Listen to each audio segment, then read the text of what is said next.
like log out of my Instagram on my phone. Hello. Hey everybody. Hello, hello, hello. Private.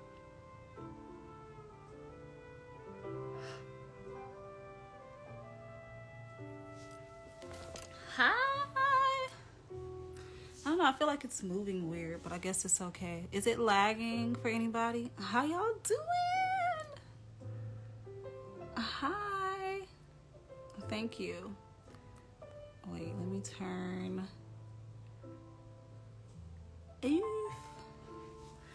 Yes, I'm back. I'm back. Okay, maybe it's just me on my phone. I don't know. Hello. Oh, excuse me.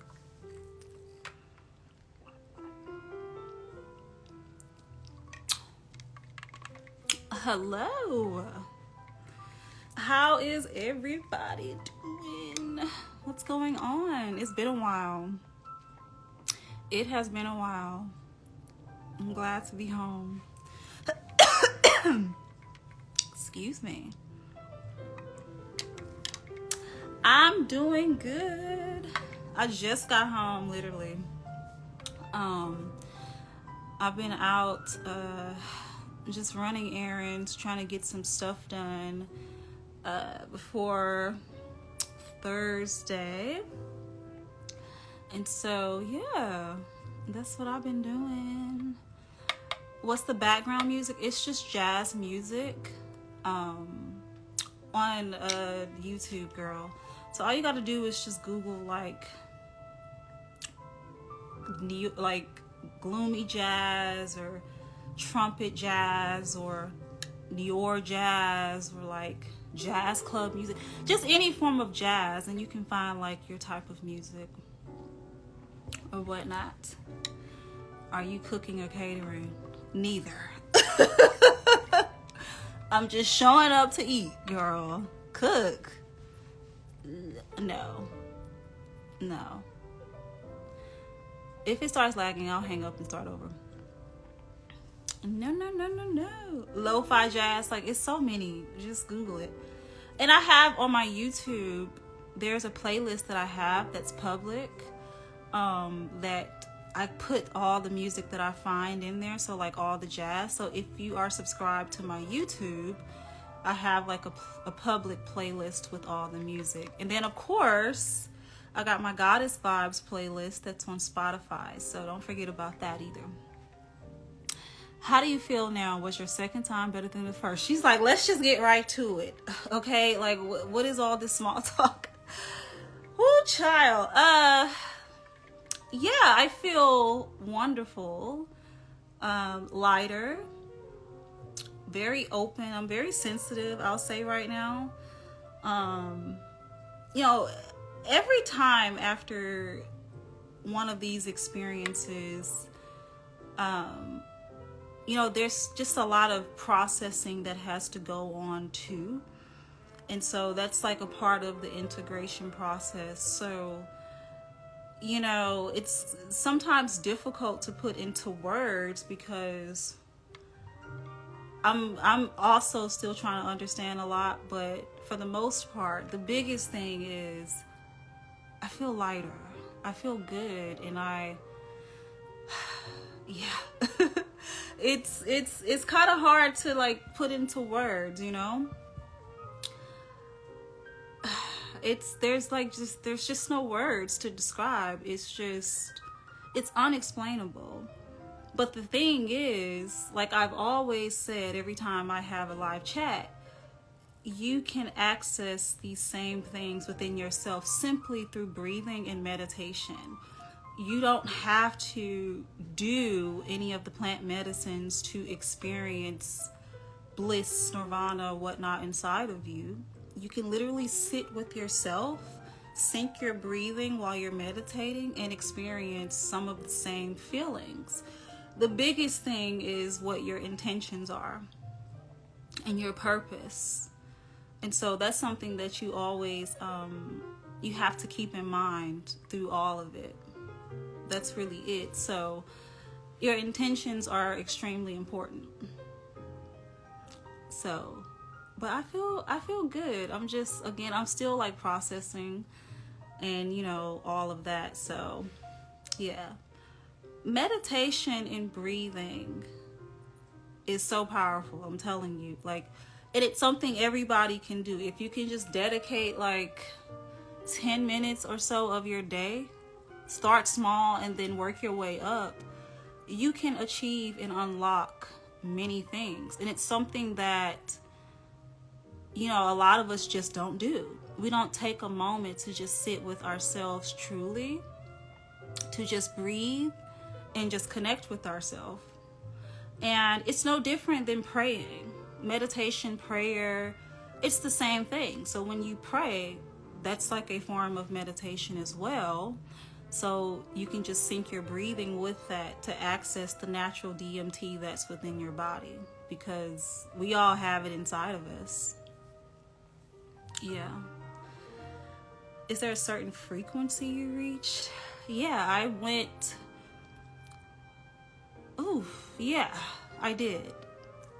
What I'll say, I think I experienced, like I said, or not think, I did experience just a complete feeling of nothingness, but everything at the same time. And it was extremely intense and beautiful. Like I was saying on my stories when I posted it the next day, I could have left and I came back. I'm dead serious. And I know it may be a little morbid, but I could have, because that's just how peaceful I felt. And I had a complete understanding of so much. The only issue I have is all the running thoughts when meditating. That's why you practice. You continue to practice until you can quiet the mind. That's what meditation is about. About a whole lot of other things, but learning how to quiet the mind and focus on the singular self.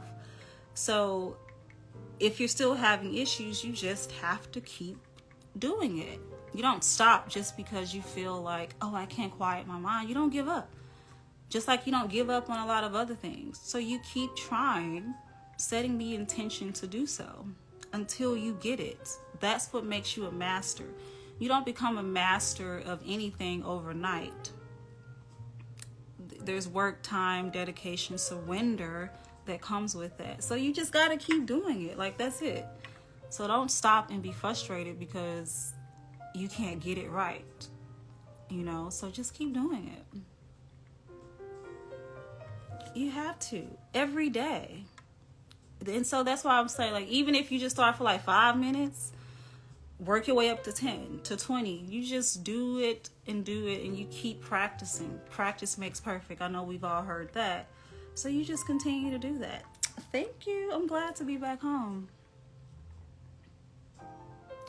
I'm telling you, you're gonna need to become a master of these things to quiet your mind and to find peace within yourself, especially as we move forward in this world.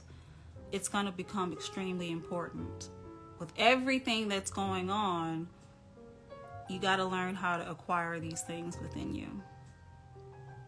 My mom always told us we should meditate daily. She passed away at 45. She was so wise. Your mom was a special person.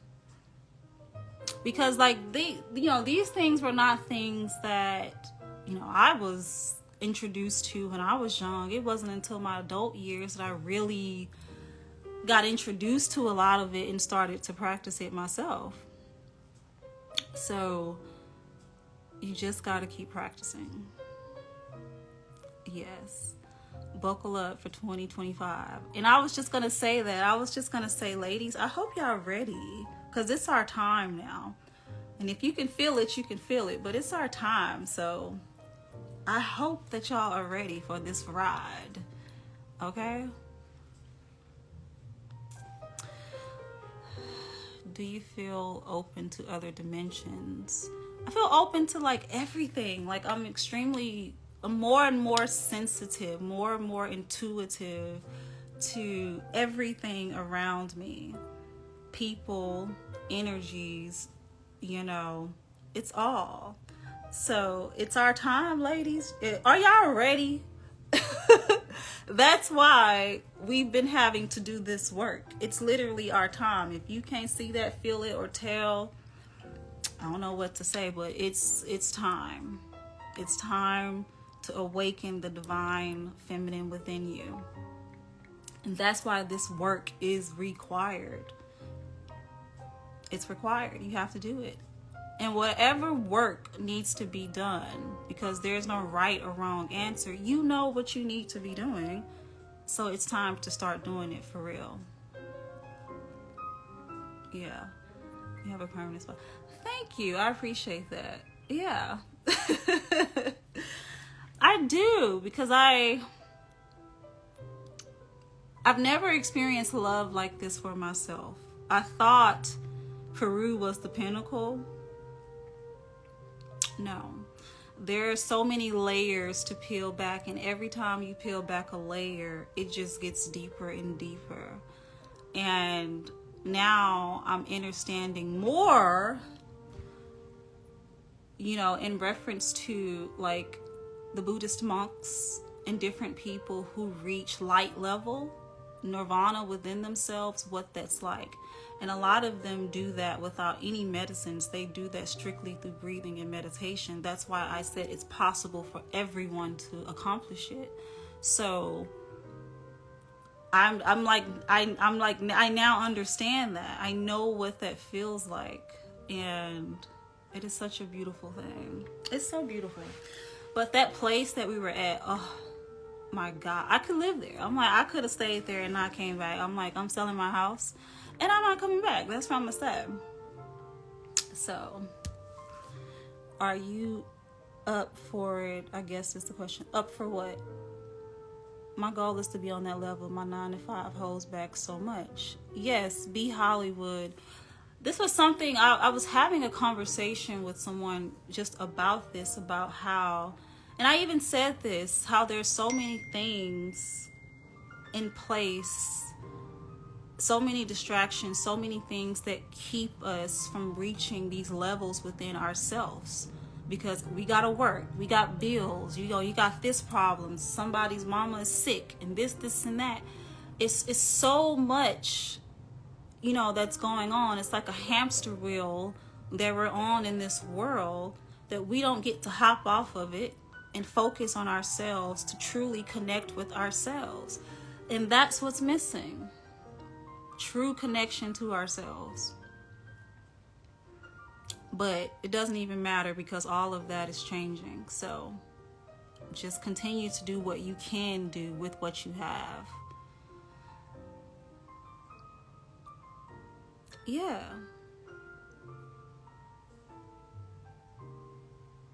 Before you went on these last 2 trips, is there anything you decided to give up? Yes. Absolutely. Absolutely. How do you adapt in this toxic world after these experiences? That's why the integration part of it, that's the challenge.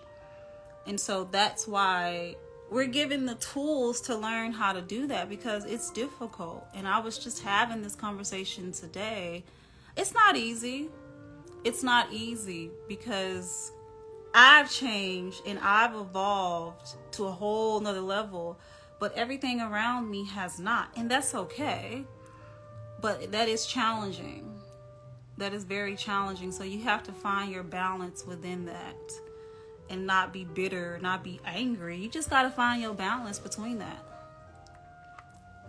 I don't drink any hard liquor anymore. Yes, I'll still have a glass of wine. No desire to drink any hard liquor whatsoever. I used to smoke some weed. I don't smoke no more. All these things, like, just no desire to do it because those things cloud the mind in a sense. The more and more you do it. And so now that I haven't been doing those things, My mind is so clear. I can see everything. My dreams are so vivid. I can feel everything like intensively. And oh yeah. Girl, it's been a while since it's been a while. Yes. And see, the substances when you abuse them, they lower the vibrations, because especially the liquor, but the weed, when you abuse that, yes, it does lower the vibration when you abuse it, just like anything else. So weed is also a tool that can be used to open you up consciously and energetically. But when you abuse it, it's going to have adverse effects, just like anything else. So I've just lost the desire to do it at all. I don't really need to. I'm not saying that I might not ever take a puff or so again, but I don't foresee that. My mind is not focused on that right now. But yeah. Yes, weed is a plant medicine just like all the others. It gets a bad rap because it's constantly abused. And that wasn't the purpose for it.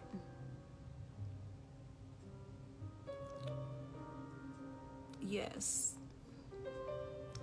It's so many distractions. And that's why I'm like, I was saying before I left, I'm like so thankful, because for the past couple of years, I've had the opportunity to just exist and focus on myself to do the work.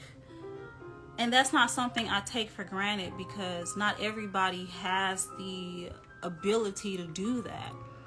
And the fact that I now have the ability to not be stressed about things and I can focus on myself, I don't take that for granted. I give thanks so much every single moment, every day for that, because I didn't realize those 2 years, these past 2 years, this period that I've been going through, that's what I've been doing. The most precious thing that we have outside of ourselves is our time. And the way the system is designed is for you not to have time to do anything. No time to focus on yourself, no real time to focus on your children. You get just a little bit of time, but not enough to really do the real work. And that's why so many people are feeling so disconnected. Because this system is designed to keep you on a hamster wheel. Like the video I posted yesterday in reference to everything outside of you, you're constantly on a search to try to fulfill yourself with things. You're never going to do that. The reason you feel disconnected is because you're not connected to yourself. And so until we reach the ability to do that, you will forever be on that hamster wheel, buying stuff, doing this, doing that, abusing substances, thinking you're depressed and all that. Depression is luxury too, because I don't got time to sit around and be sad and be depressed. That's why I'm like doing what I got to do, because it's a time stealer, and it does nothing but keep you in the pits of misery. And then you have to stop saying these things and affirming these things to yourself, because that's not your reality unless you believe it. And then when you start to feel quote unquote depression, sit with yourself and think about, what are you really depressed about? Think about it. I'm sure money problems, maybe something's wrong with the health problems, distance, all things that are outside of you, that you probably didn't even create, that are not even your control. It's been created for you. That's the design of it. I have to make sacrifices in order to prioritize inner work. I have to sacrifice things like sleep, exercise, connecting with people so I can stay home, journal, and study. Yes, Mercedes, so do I. I have to sacrifice so much too to keep doing what I'm doing. Absolutely. And it's not easy, because not everybody will understand what what you are, your journey, what you're trying to do, what you're dealing with, what you're going through. And that's okay. And sometimes you can't even explain that. So that's why it's a journey of self that you take by yourself. You can't take other people with you. This is something you have to do with yourself. Sometimes losing a loved one can cause depression. I understand that. I used to think that way. But I don't anymore. Because your loved one isn't lost. They're not lost. I promise you that. And so I hope that you'll reach a place where you can understand that for real. But it shouldn't cause you depression. It's something that should be celebrated when people we love make the transition, because that's all it is. The physical part of them no longer exists, but they always exist. You understand? And so I can't tell you to just think that and feel that. That is something you have to take yourself on a journey to discover with yourself. And that's why I said, when someone had asked me, one of the things that I learned, I don't fear death. We've been conditioned to fear it, and there's reasons behind it all, so that you die with that fear and never truly understand that. How can you fear something that's inevitable? From the moment when I was down there, Jose, the guy that owns the centers, he had said something to the extent of, the moment we're done, we start dying. That's what this life is about. Learning how to die. And I know it might sound morbid, but it's true though. There's nothing to fear. We're learning how to make the transition. That's what a lot of it is about. Learning, of course, of the self, connecting back to the source, but learning how to make the transition. It's nothing to fear. And that's not the only thing. I'm just in reference to this conversation. That's one of the things.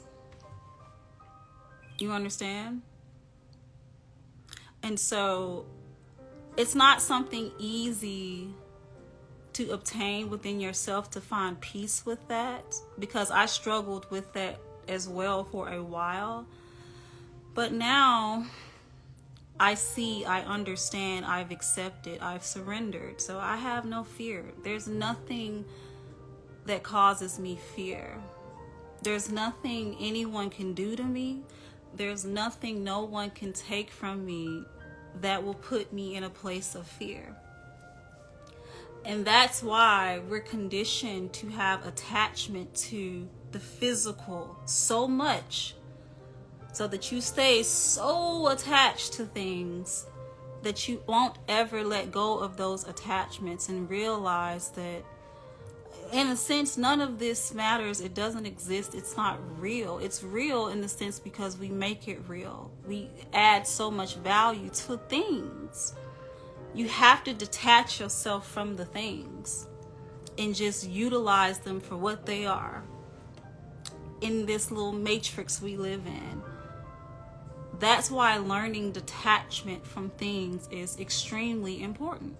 The more attachment you put to physical things, the harder it's going to be for you to accept any of this stuff.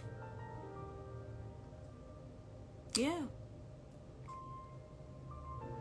But that's what life is. It's going to be constant highs and lows. Things are going to happen. That's just the way that it's set up. These are the constant tests to see if the heart can be changed. So this is why you have to release the attachment. I've reached the level where I can't be, no matter what comes my way, no matter, I can lose everything I have and I still won't change the way that I feel, because I know what it's like anyway to not have anything. And what am I holding on to? When my aunt passed, her death, she passed literally right after I got back from Peru. Her death also made me realize that none of this stuff matters.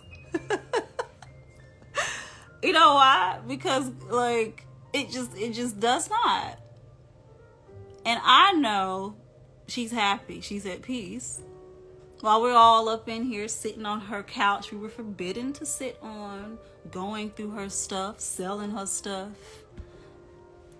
Do you think that she's thinking about? No. No, she is not. Do you think she's thinking about her jewelry, her car? No. I know what she's experiencing because I've experienced it myself. That's why I find joy in it. She ain't here to yell at us for sitting on her couch that we were forbidden. And it's so funny. I keep talking about this living room because she had this living room we were forbidden to sit in. You stepped foot in there, she was in your ass like grass. Okay? But now that she's not here and we were sitting there eating food and just chilling, it hit me like the only thing I'm thinking about is the last moment that I had with her, which was 2 months before she passed. I'm not thinking about none of this stuff. I'm not thinking about the stuff she has. I'm thinking about those moments that I had with her. That's it. She ain't tripping about this. I'm sure she's probably like, you know, they ain't on that couch, but not in the same sense, you know, but like, yeah.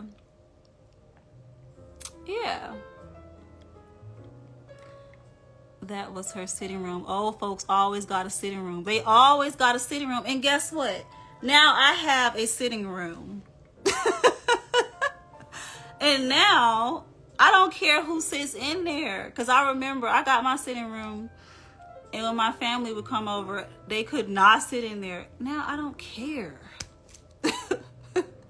You know, it's just shifted my perspective with a lot of things. But you know, they always got their little sitting room, girl, with the plastic. Okay? It's so crazy. Yeah.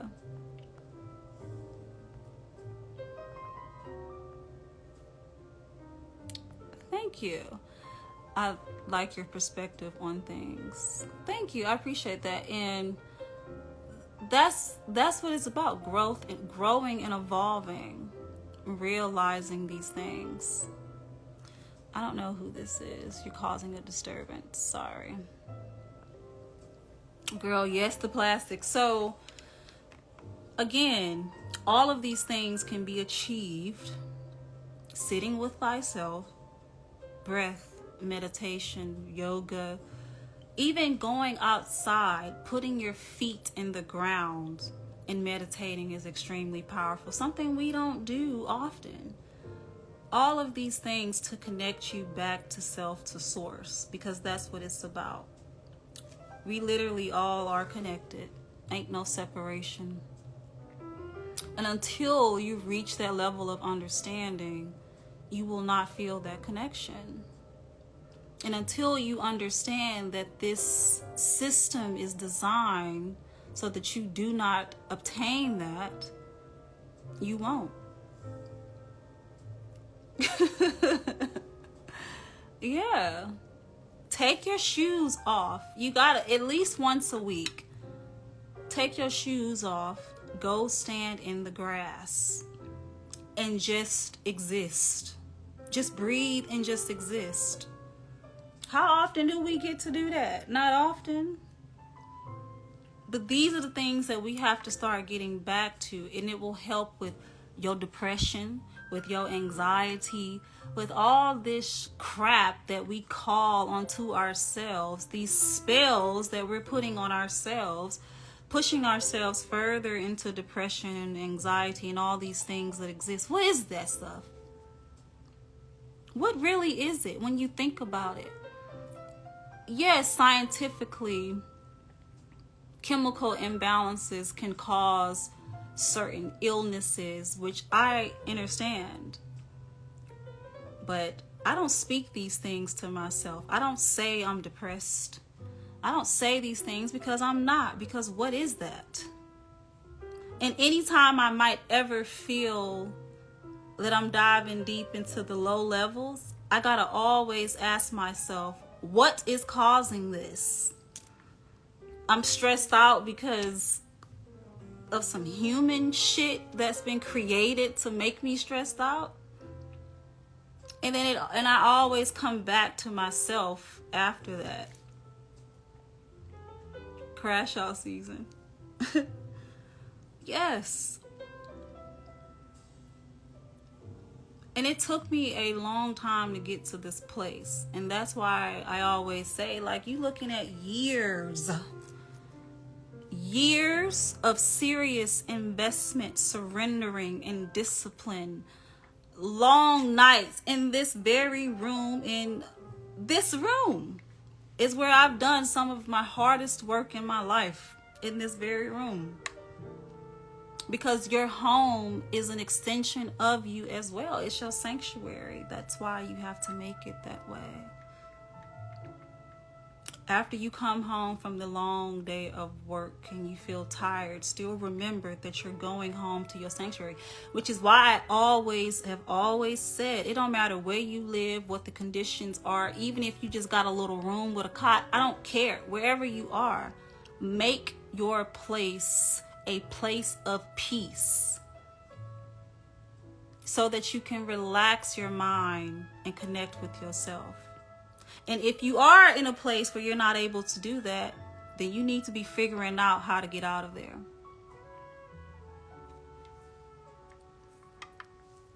I'm going through a pharmaceutical accident called TSW. All this is made to go against us. You are so right. They want us to be down. I'm down now, but I won't be forever. You ain't down now. Don't say that. Shift. Do not say that. Don't say that. You're not down. You literally just said it wasn't caused by you. It's just the reaction of something to make you feel like that. You're not down. You down if that's what you believe in your core, at every fiber, in every cell, then that's what you are. I ain't never down. I'm never. Always up. No matter how hard it gets, I'ma always believe that I'm up. Because I understand these things are happening to make me think that way about myself. Yes. Baby. I'm up like a hot air balloon on a cool Sunday morning, grazing over the mountains, baby. Sky high. Okay? That's how I feel. You have to change your mindset. That's what I'm trying to say. You have to. Because trust me, the higher you evolve, the more challenges are going to come your way. I'm not kidding. The more tests will come, the more challenges will come, the more you're going to be tried. You'll see. And if you do understand, you know what I'm talking about. Literally. And I'm not speaking from my ego at all when I say these things, but I know this for a fact because every time I level up in my consciousness, it gets more difficult.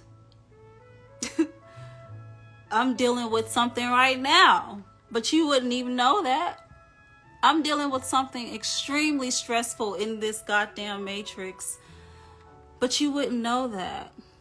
Because you know why? Like, it'll figure itself out. Like, okay, I know that this is happening to knock me off my game. But guess what? I have access to resources, and it's going to work itself out, and life going to go on.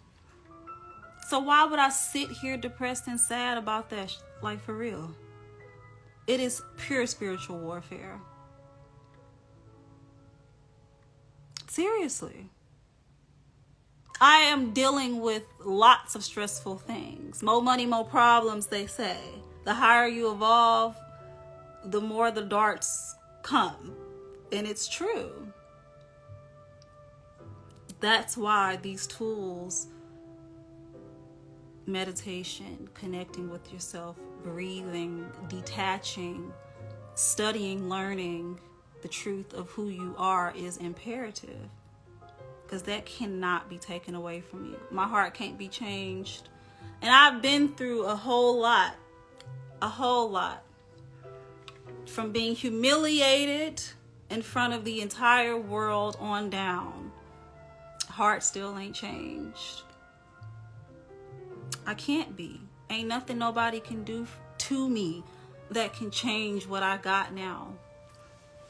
That's why this journey is so important. How do you deal with the fear of having a target on my back? I don't have a target on my back. And if there is one, so fucking be it. To be honest. And what? The worst thing that could happen is I lose all the material things that I have. And then what? Then I transition? What fear? What is there to fear? Think about that. Fear is a state of mind that we create or that circumstances create. So what do I have to fear?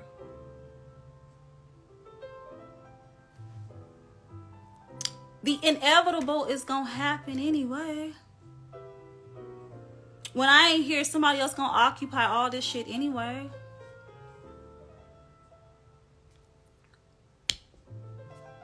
Like it's an illusion. Exactly. The soul has it's an illusion. And you gotta get to a point where you understand this. What am I in fear of?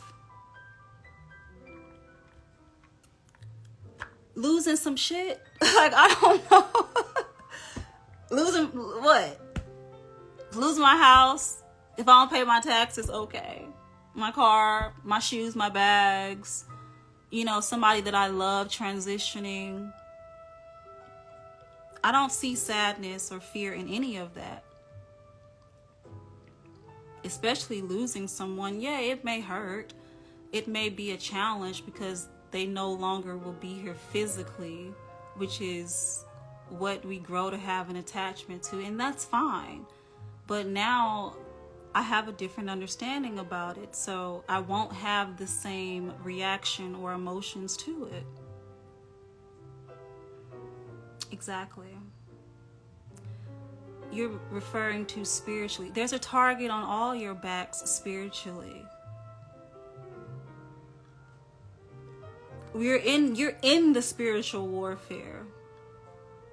Target, you got a target on your back too. All of us. What you mean? We in this shit. Like, girl, look around. Every day you're being attacked. That's why control of the mind and creating the reality for yourself is so important. You think you don't have one on your back? Yeah, you do.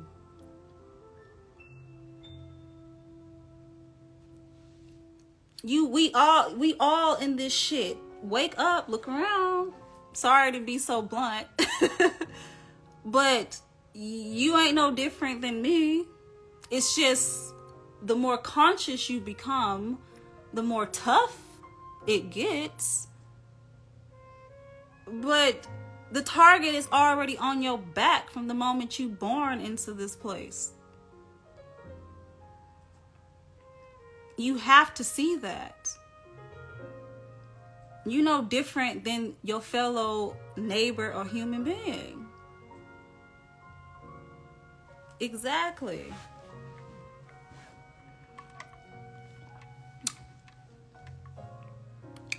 Has your recent experience changed your perspective on food even more? Yeah.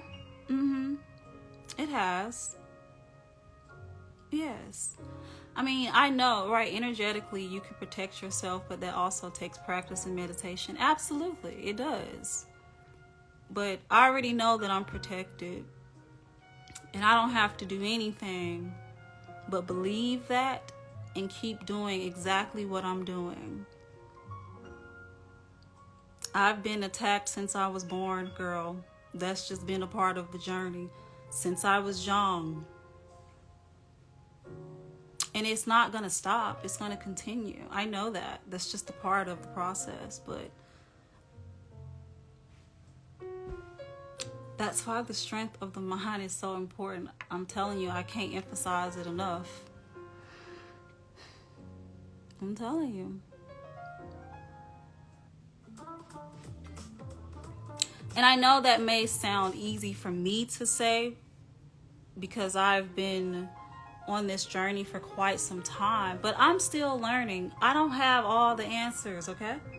I'm still learning. I'm on the same journey, no different than anyone else. So I'm still acquiring tools and knowledge of myself. The whole objective is to remember who and what you are. Release yourself from the indoctrination that's telling you what you should be. That ain't what you are.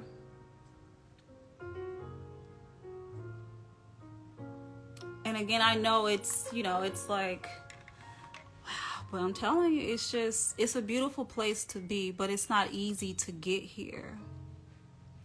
It's not easy.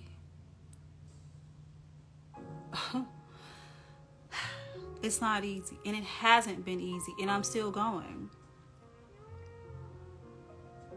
Still going. Like, y'all have no idea. And I've talked about, a lot of things, but like, I've had to go through so much to get to this place, to this very moment. So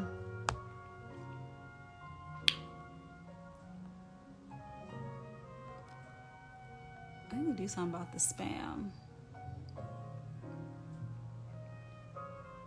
And so that's why, like, whatever you're being called to do, just do it. It's hard. It's not easy. Who said that it was going to be easy? Like, people think that it's supposed to be easy. When has it ever been?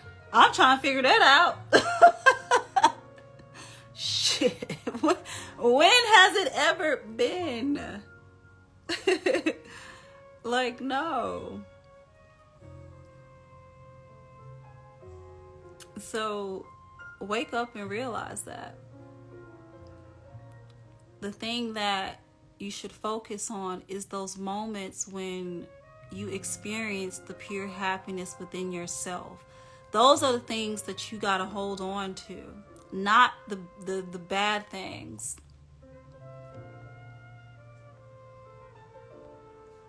Boy, don't nobody care about no black sign. Get on out of here, sir. So, I'm telling you, it's all about the love of self. Diving deep into that subconscious. Everything is there waiting for you to unlock itself. Like, what? Black Santa, boy, go on. Like, boy... You see how the distractions come? Like, what is you talking about, sir? Go on. Don't get me started. I'm trying to be kumbaya. Don't make me cut up on this live, because y'all know I can cut up. Okay? Do not make me cut up tonight, because y'all know I can cut up. Y'all know this mouth of mine is ruthless. It's even more ruthless now. But see, I ain't trying to be that way. All right? I ain't trying to hurt nobody's feelings. But don't come here with that. Take that somewhere else. Do you feel like these recent awakenings affected how you handle your coaching calls? Yes, I have more patience and understanding and compassion. Exactly. Yes. Of course it has. That's the whole point. I have to keep evolving in order to keep helping the people that seek me out for help. Of course. it actually has made things much better. Because all I'm doing is being more equipped with the tools to help people that may be lost, that need a safe space. My biggest thing for creating my girl chat calls was to create a safe environment, especially for Black women, to come and feel safe, to have a sister, friend, or whomever to talk to about whatever, because we don't really have that. A lot of us don't have those safe spaces without judgment. Where does it exist? Where do you go in the world where you can feel safe and be guided genuinely without judgment?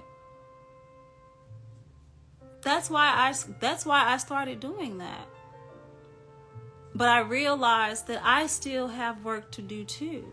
I had to work on my patience, more compassion, more understanding.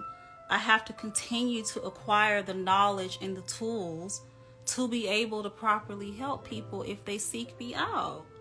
So absolutely, it's changed the way that I do my girl chats.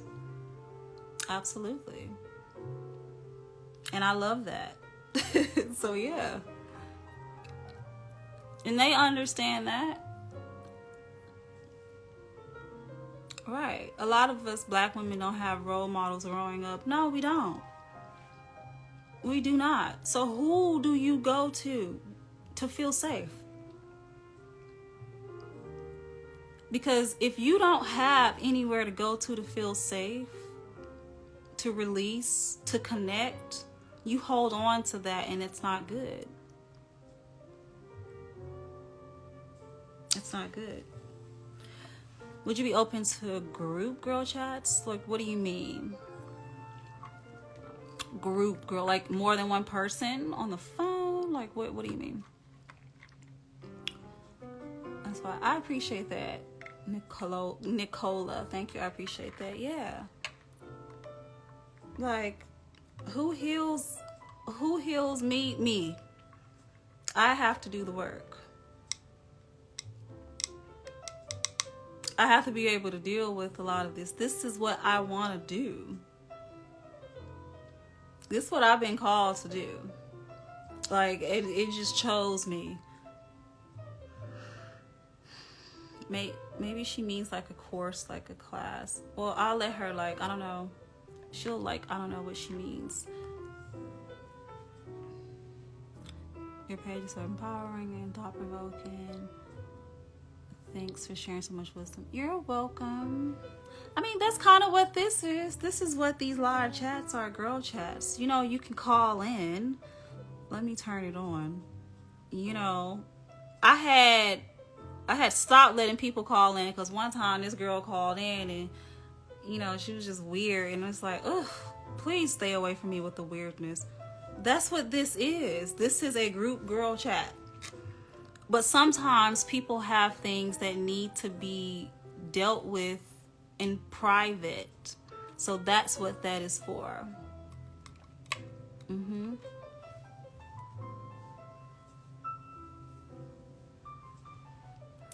What are you nervous for? Are you nervous to talk to me? What are you nervous for? Girl, ain't no reason to be nervous. I ain't gonna bite.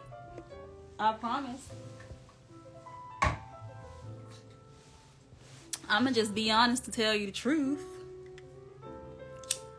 You don't gotta be nervous.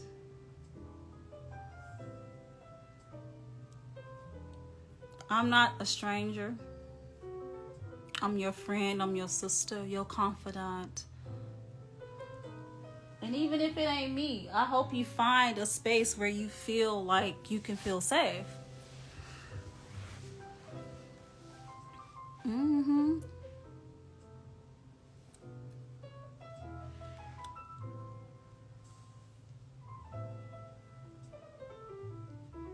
You said, I don't want anybody to talk with you. Yeah, no, you don't have to call in. It's okay. I understand. You don't know who watching, girl. It could be anybody watching. There's lots of people that watch the page. Who knows, child? Who knows? But hey, I create my space and my environment, and I do my best to keep it safe. Yeah. The closer you are,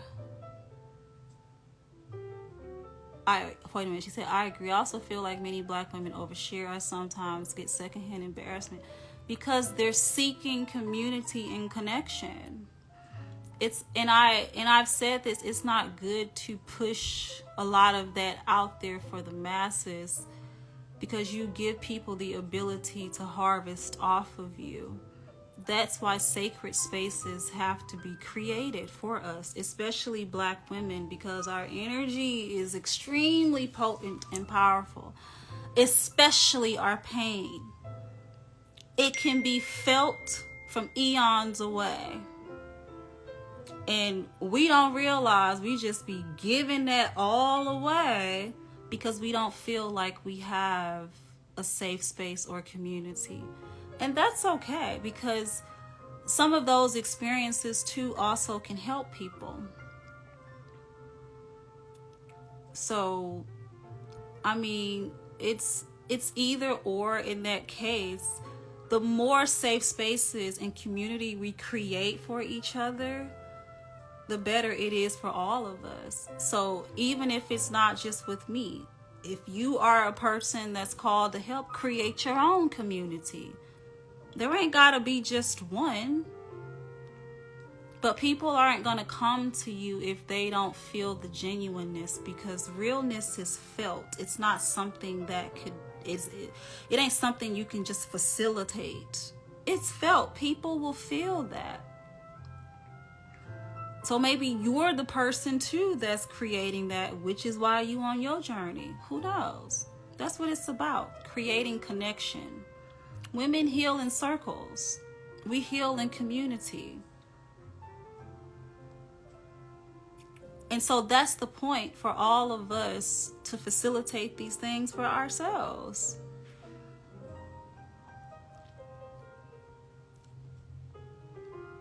The closer you are to reaching self-actualization, the more people from your past you will lose. The journey is personal, but you definitely have to find your tribe. Yes. I was just talking about this today. I've lost so many people. So many people. Circle is tighter than a rubber band, girl. Okay? Tighter than an ATM slot machine. Getting that money out. Baby, it's tight. People eliminate themselves. I don't eliminate nobody. They eliminate themselves because they can't handle it.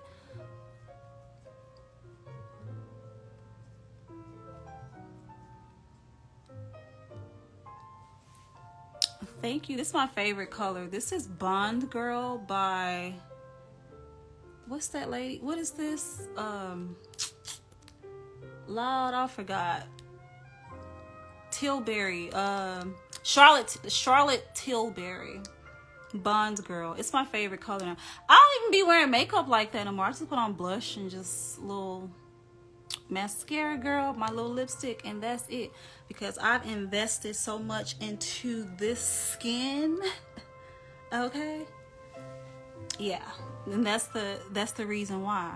I just cannot do the full face makeup thing no more.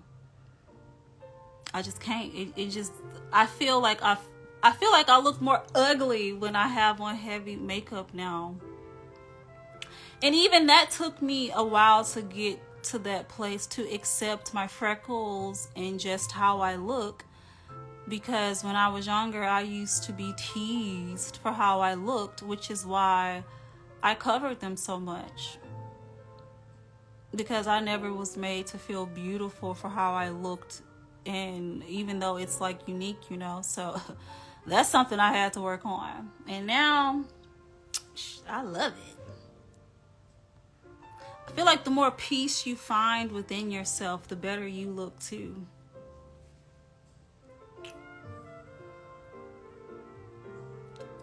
Do you believe everyone has a calling? I believe I do. Do you believe you do? Seems like all the good women are in isolation. Yeah, girl, it's our time. It's all of the, yeah. It's because we've been called to rest because this shit's about to get real. I hope y'all ready. That's why I've been saying, ladies, are you ready? It's our time. That's why we've been having to prepare. It's our time.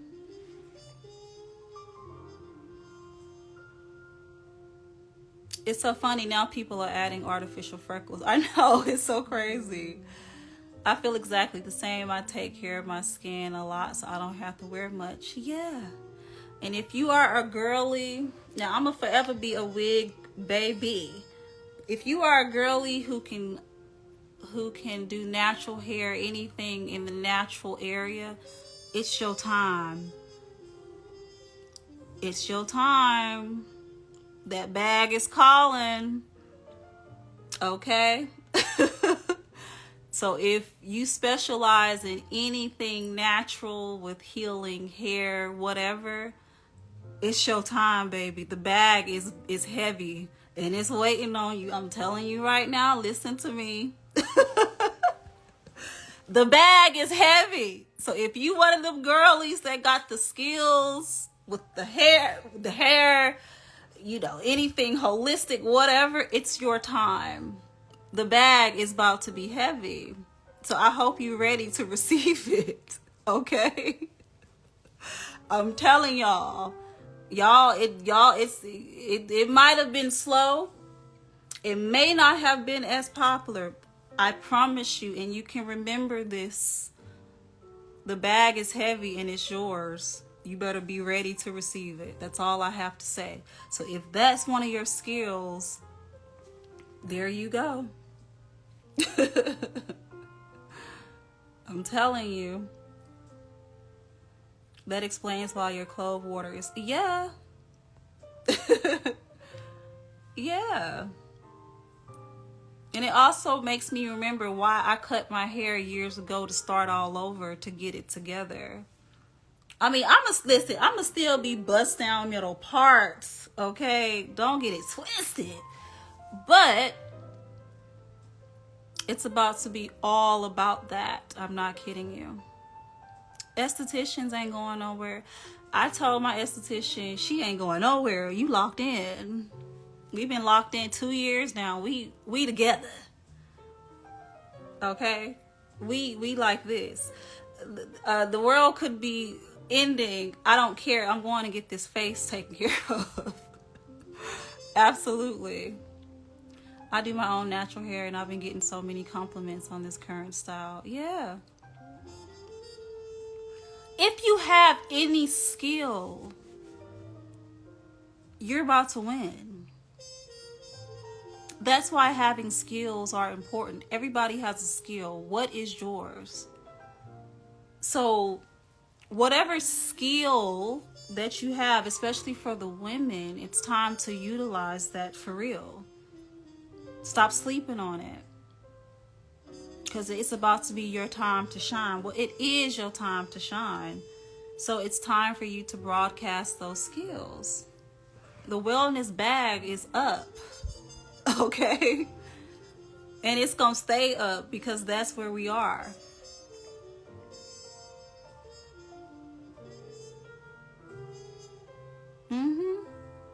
Master your skill. Master yourself, master your skill. I'm telling you. Whatever that may be. It's time, if you haven't been mastering it, to master it and promote yourself. Because the people are looking for you.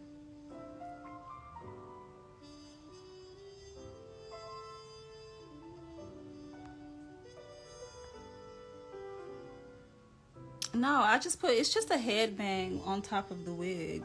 So I could take the headband off. I sell the wig. The wig is on my website. Actually, I'm about to restock tomorrow with this color. But yeah, this is on my website. And you could just get, you know, a headband anywhere. Oh yeah.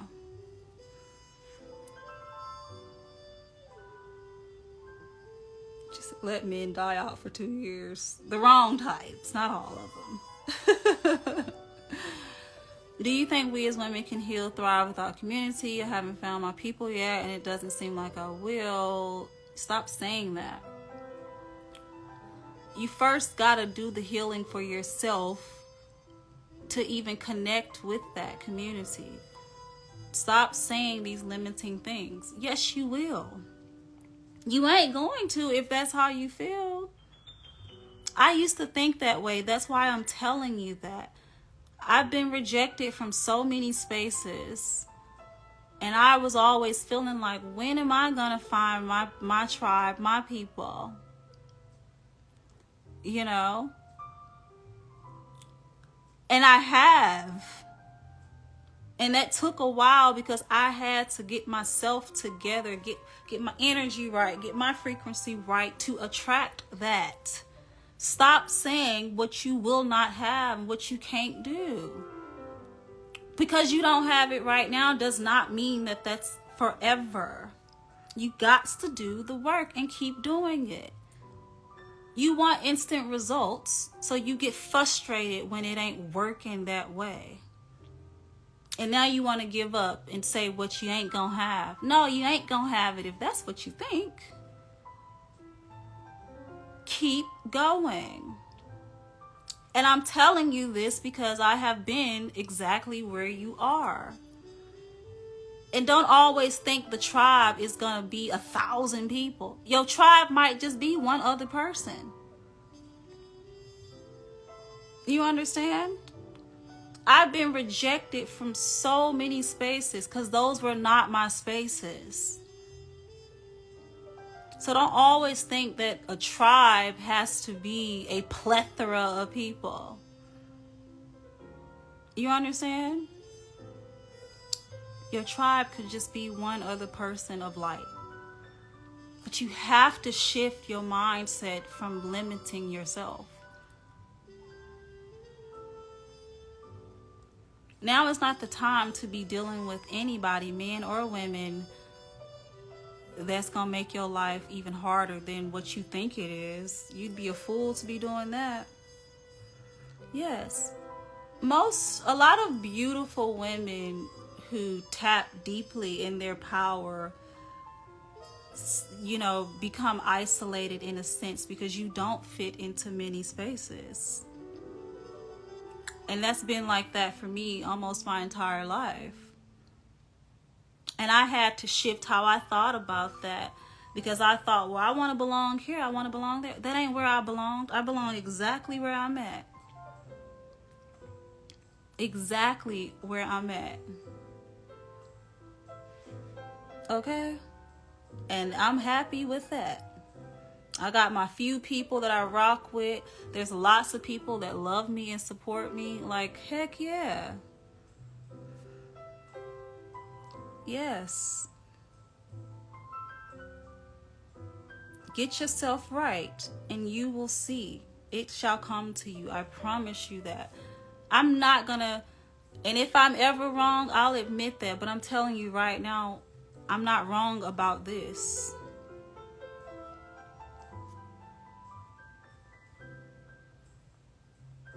Community is never going to exist until people get themselves together. It cannot exist when people are not right within themselves or their energy. People have to understand this.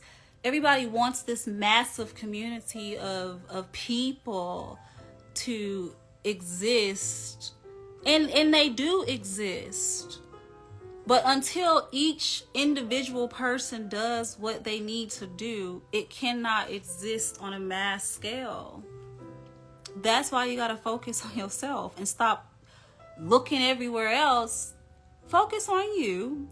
The next person focuses on them. When we all can find love within ourselves, then we can appreciate and love other people. We can stop all this. I don't like this person because of their skin color. I don't like her because of that. Because what you're saying is you don't like yourself. Because when I see people now, we did an exercise when I was in Mexico. It was so beautiful and it was so powerful. We did some yoga. And then we did this exercise where we got into groups of 4. And I loved this because I've done yoga plenty of times, but never in this way. So we got into groups of 4. There was a couple of groups of 5. And first, we connected with one other person. And we had to look at that person in their eyes and see ourselves. And then we got into groups of 4. One person would go in the center. That person would turn around and look everybody in their eyes. And then our teacher would say, now place your hands on this person's body to where you think they need love or healing. We would do that. And then we'd all come together and hug each other. And it was just so powerful and so beautiful. It was so emotional too. Just because it was just so beautiful. And each one of those people, I looked into their eyes and all I saw was myself. Because I love me that much. I see that person as somebody else just as myself to love as well. You cannot love other people or appreciate others if you don't feel that way about yourself. That's why communities cannot exist and be stable until people realize this with themselves. That's why you need to break away and get it together for yourself in order for these things to stand strong. And if that doesn't make sense, then I don't know what else to say. It's true. Yes. That's the only way. We've been conditioned to dislike each other based on shit. What, skin color and things? Oh, she ain't good enough because she ain't got the newest Birkin. Or he's Mexican, so I don't like him. Or she's Asian, so I don't, all of these things that have conditioned us to hate pretty much ourselves. When we all live on this place together, there ain't no escaping it. We all exist here together, and it's all a reflection of each other. But you have to realize that for yourself. It is a singular journey, but that singular journey brings you back to source, which is what we're all connected to. And that's something you have to do on your own first before you can exist in any kind of community. Because the community exists to keep us stabilized,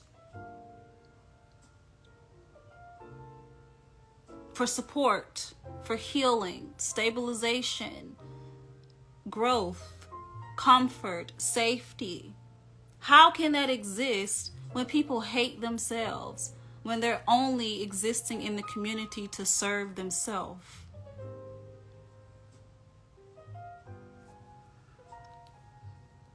Why do you think these things fall apart so much?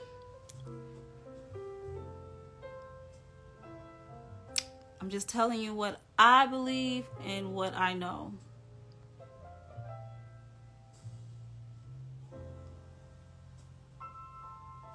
Yeah.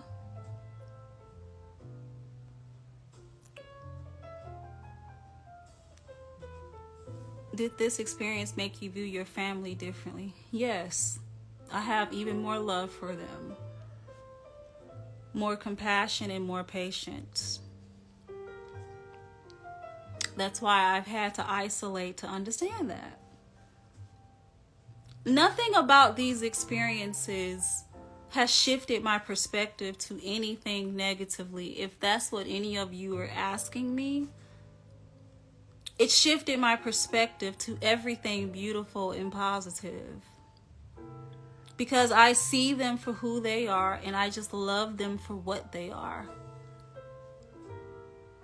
How can I be mad at people for who they are? Like, that's just who they are. And hopefully one day their journeys can begin. All I can do is love them for who they are and appreciate those good moments we have. When I've had enough, then I go retreat back to my little sanctuary. Because it can be a bit much sometimes. You know, my family is very eccentric, but it's made me see them even more and just appreciate and love them for who they are, regardless. And that's just what it is. Nothing about my experience has shifted my perspective to anything negative.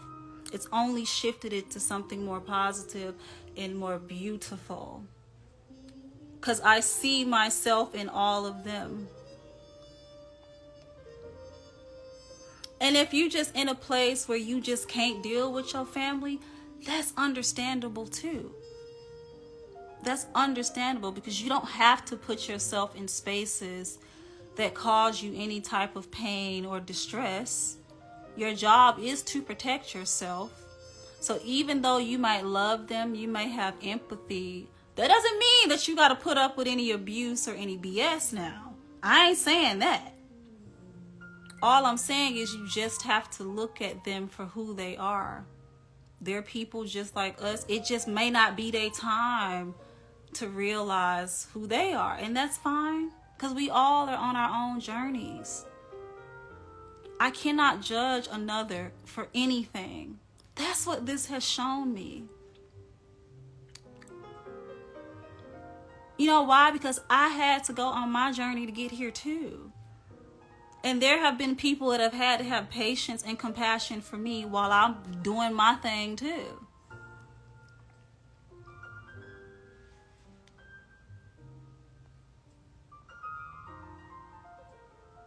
She said, what? What happened?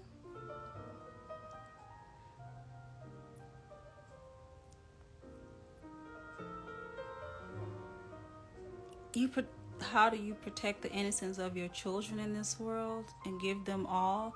By giving yourself all so that you can pour into them. How do you expect to pour into them when you're not even pouring into yourself? Yes, your life becomes about your children, but you cannot neglect yourself, because then who is going to teach them and give them exactly what you're asking? So the way that you protect them, the way that you instill these things into them, is by first doing it for yourself. How else are you going to do it? You're going to let the world give it to them, or is it going to come from you?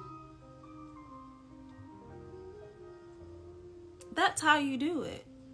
And some things just may be inevitable. Some things just may be out of your control. But that is why you have to equip yourself first before you can equip them. And it's not about you being perfect, because you're still learning too. And you will continue to be learning. But you got to start somewhere.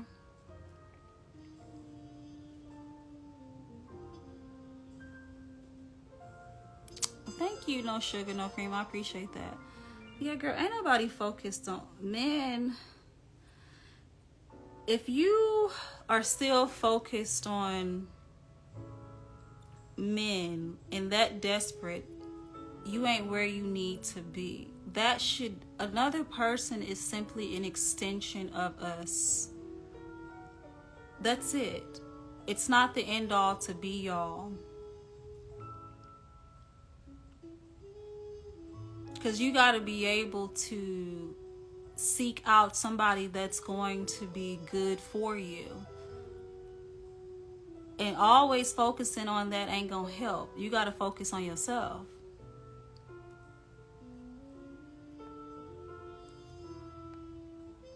Yeah, especially us black women, because the conditioning to believe that you gotta have a man and that's what makes you complete. Girl. Okay, so you got the man. Did it make you complete? Do you feel more complete now? No. the thing is still there. Can't nobody complete you. You complete yourself. Right, because the other person can throw you off your path. And so many women get thrown off their path dealing with the wrong types of men. Men who don't have awareness of themselves will never be able to help you. They will only be at your detriment.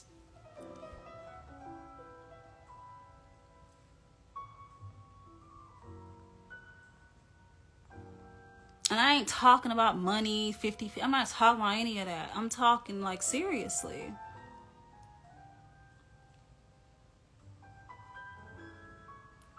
And I'm not saying that any situation has to be butterflies and sunshine 100% of the time, because that's not always true.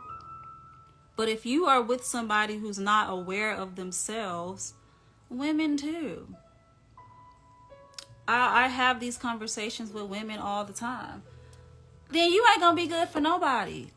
So like, stop wasting folks' time and get your stuff together.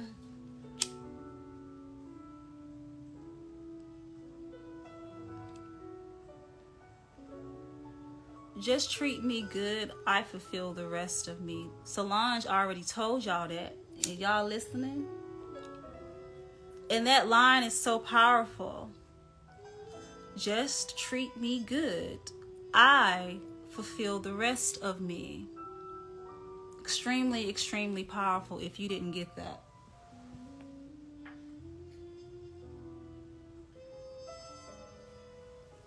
She already done told y'all.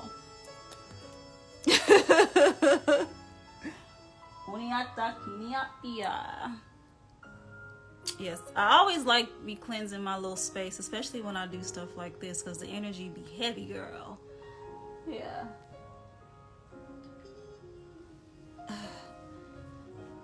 Exactly. Yes, listen to, what's the song? Is it Losing You? I think it's the song.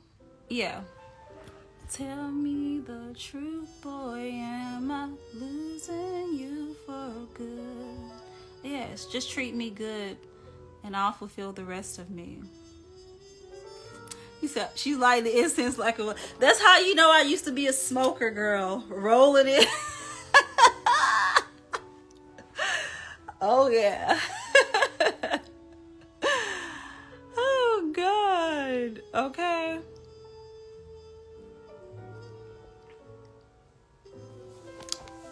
Yes. Okay. Girl, I used to be... Listen, now is the time where I've been called to be honest. And I'm being honest. I used to be high as a kite. I think it could be serious. Ask me to call him. Girl, what? How do I turn this serious? I used to be high as a kite. And sometimes people would call me out on live and I'd be like, how do they know? Chiefing like a mug. Do you hear me? Girl, blow. Waking and baking and sleeping and high. Like I'm telling you. And you would never know that. You would never know that. The real ones could tell. Girl, I hit it. I would hit the blunt before I get on live. That's why them conversations was, girl. But now I'm raw dogging life. Girl, the wake and bake, baby.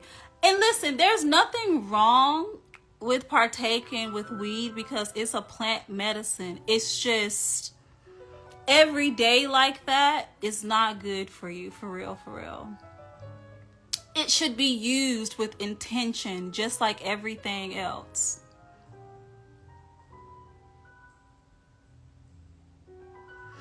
I remember you saying this is the time to be sober-minded. Did it come from your DMT?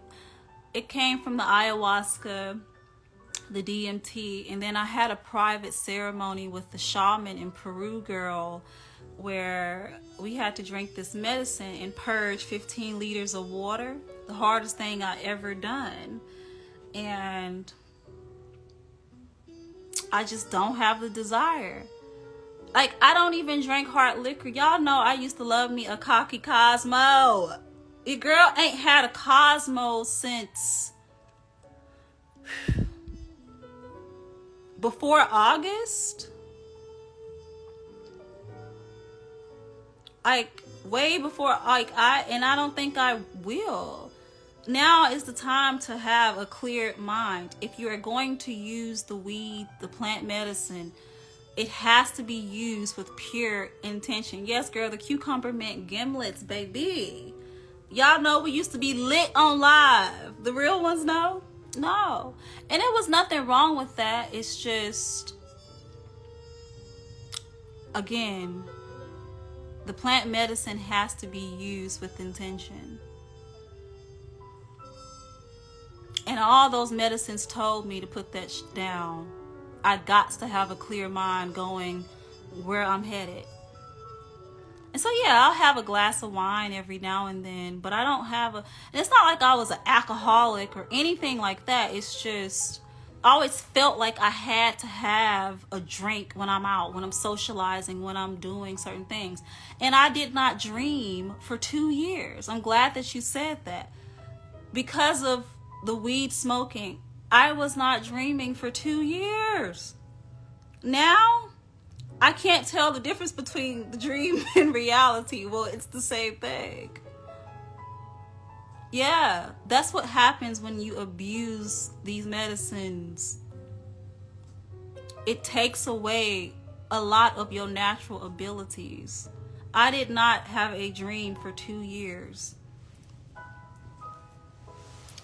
Now I be excited to go to sleep because I'm like, where I'm about to go now? Where I'm about to travel to? Who I'm finna go peeking on? Let me go see what he doing, child. Let me go travel up there. Let me go peek in his room, make sure he sleep, child. Yes. And eating cleaner, all of that. Yes, it does. Yes.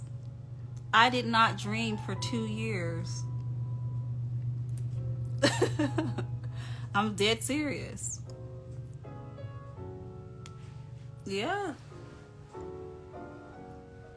Yes. Now I can do those things without even thinking about it. Baby, I be astral surfing all over the place. Because that's exactly what we're doing when we're dreaming.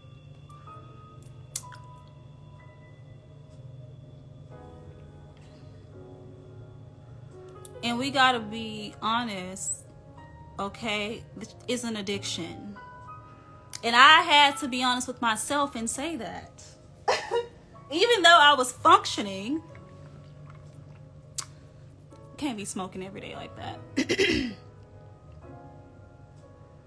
Right. After sitting with Cambo, alcohol don't hit the same. It does not. It literally tastes like poison now. I ain't even kidding you. You already know how to astral project. You just got to remember that you know these things. That's why I'm saying the clear mind is needed. Everything is stored in the subconscious of who we are. You already have these abilities. You just have to tap in and remember. And because I've been doing the work, I'm remembering things that have been lost to me. These are all things all of us have the ability to do. You have to tap in so you can remember who you are, what you're capable of. We all have our gifts. And for some people, it may not come this lifetime, maybe the next one. But for those of you that are conscious and aware, you already have these abilities. You have to tap in and remember. All of this is about remembering. It's already inside of us. They already tell us this in these movies and everything that we watch. Exactly. Even Beyonce said, find your way back. Don't let this life drive you crazy. Find your way back. It's a big, big world, but you got it, baby. Find your way back. You got this. Yeah. And again, you do not have to. I want to keep emphasizing that the medicines are great facilitators, but you don't have to partake in plant medicines to uncover these things either.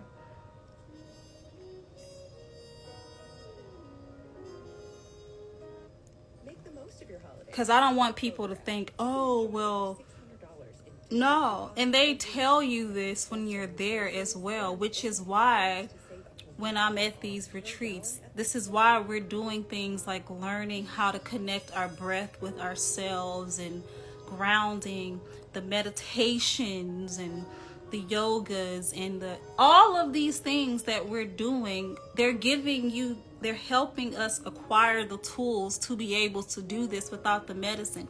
You cannot depend on these plant medicines for the rest of your life thinking that's the only thing that will allow you to tap in. The plant medicines are, or like I said, a facilitator. It's a source. If you're feeling confused and lost, or you need to do some healing, you can use those things to help you.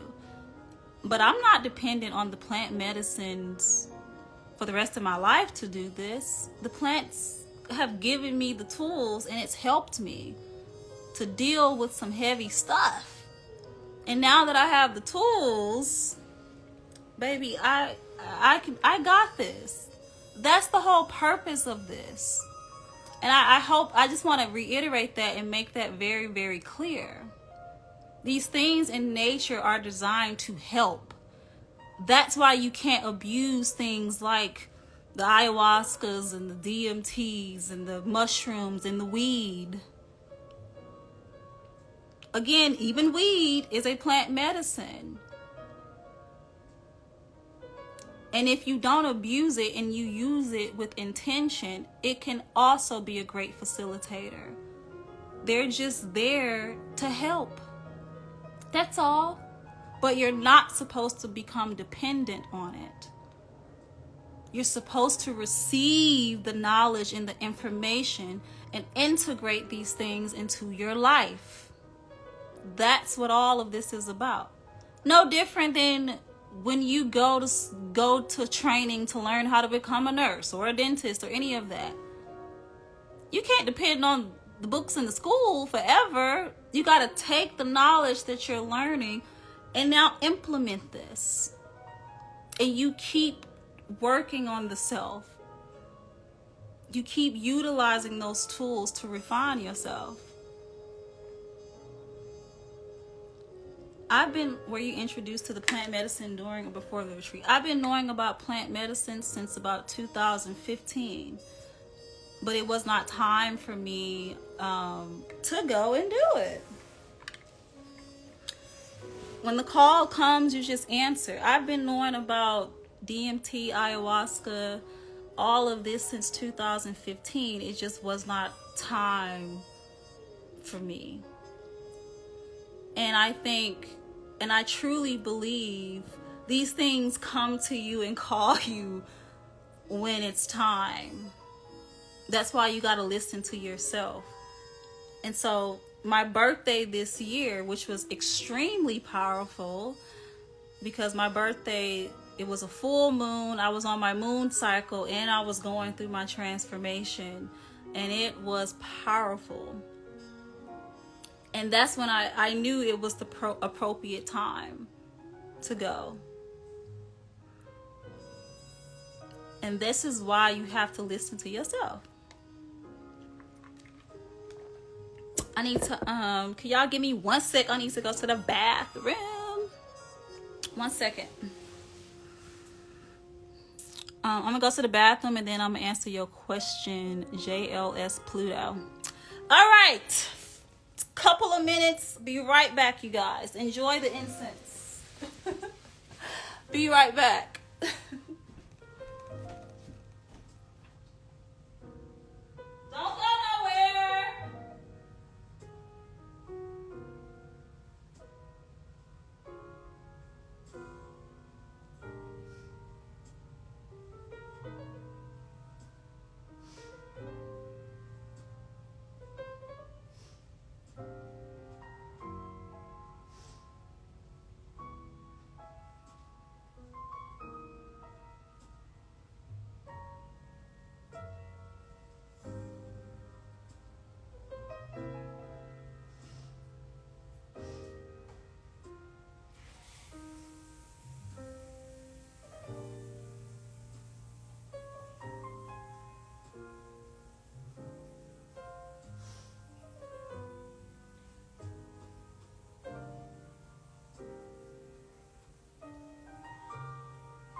Coming. Now, why y'all ain't tell me I had this lipstick all on my teeth? Y'all just let me sit here with all this lipstick on my teeth like that? She said, my room is cozy. It's my sanctuary. Okay? The nest. She said, how do you deal with people's negative perception of you in your past? You don't. You don't. Have you grown from your past? Have you healed from it? Have you accepted that your past was just a part of your journey and not the damn destination? Then that's it. It's not there anymore. Yeah, the filter didn't show y'all.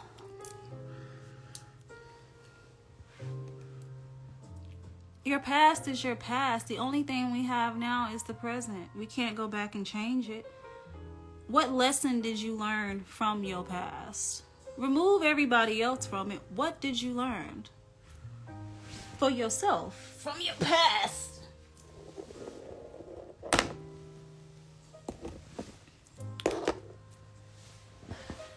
The past is the past. My past is my past. Can't nobody shame me about that. Anybody that's shunning you or shaming you for your past is lost themselves and not the type of people you want to be around. Real people understand that growth is beautiful. You didn't know what you didn't know then, but you know now. So is that reflecting in the current? Or are you still stuck in your past? Because I ain't in mine. And this is why I always tell, go and Google me, please. I've had naked pictures exposed by disgruntled exes. I have been publicly humiliated. I've always had my sexuality put on blast. I've, always been called a whore. All these things. And that's really the grit of it. That's it. But is that who I am? No. So it's like, go and Google me, and I want you to see all of the things that I've had to overcome. And here I stand. I'm not the same woman. I've grown. I've evolved. I love that version of her because she taught me so many lessons. But this is who I am. And I'm going to continue to grow. I will be probably completely different in another year. I'm constantly growing. I'm on the roller coaster up. You can either be progressing backwards or moving forward. I'm moving forward. None of that has any detriment to who I am today. Like my girlfriend says, your life will show who you are. If you've improved or not, you cannot fake the evolution. Nobody brings that up about me no more. Because, girl, I don't live there no more. The only people that still bringing up my past are people who are stuck in their own misery and projection. I have grown. I've evolved. And because of those things that I've experienced, they've equipped me with knowledge, with tools, with lessons to help other girls, other women, other people. Because I survived. Many women haven't survived a lot of the things that I've been through. When those pictures got exposed, I took those pictures when I was 17 years old. I was a little hot tail, not knowing what I was doing. And I sent someone, and I've told this story before, but I sent, someone pictures of myself when I was 17. This man waited until I was about, 22, 23, when I was getting some notoriety, and released it out into the world to humiliate me, to steal my power, to steal my essence. And it was humiliating that the whole world can go and see that. It was. No longer is it, because I've taken back all power from those things. And those things had to happen to see if I was strong enough to continue to move forward, and I am. You have no idea. I've been through some of the most diabolical things. That hasn't shaped how I feel about myself. It did. But I had to learn those lessons in order to evolve. Otherwise, I would have stayed stuck in that space. People are sent sometimes to destroy us because of our own ignorance sometimes.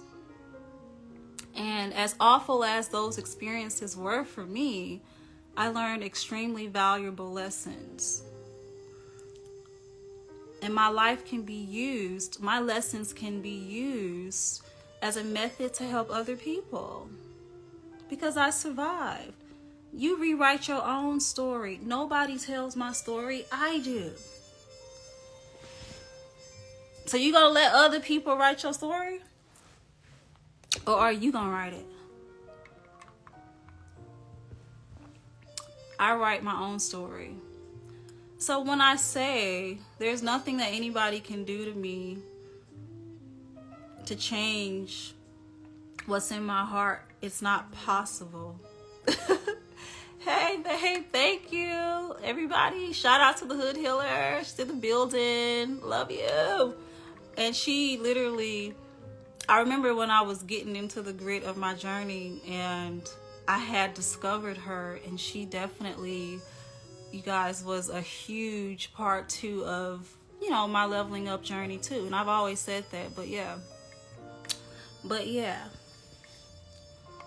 Absolutely. Thank you. You're welcome. And so, that's why I tell y'all to go Google me and look at those things. And then you look at me now and you tell me, God is real, baby, because here I stand. Because I don't look like what I've been through. Okay? Alrighty. I don't look like what I've been through. You only look like that. Yes, I have. Yes, thank you.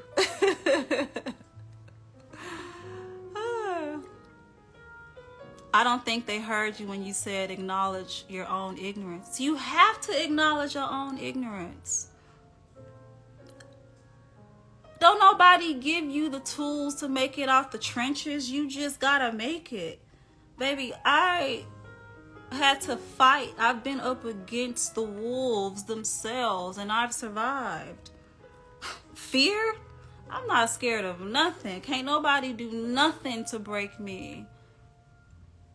Because I've had to go through all them things to get to this place. You understand? Come on. What you mean? You have to, right, that was powerful. You have to acknowledge your own ignorance. You didn't know better. Where were the tools weren't given to me? I had to figure it out. The streets, wherever I could.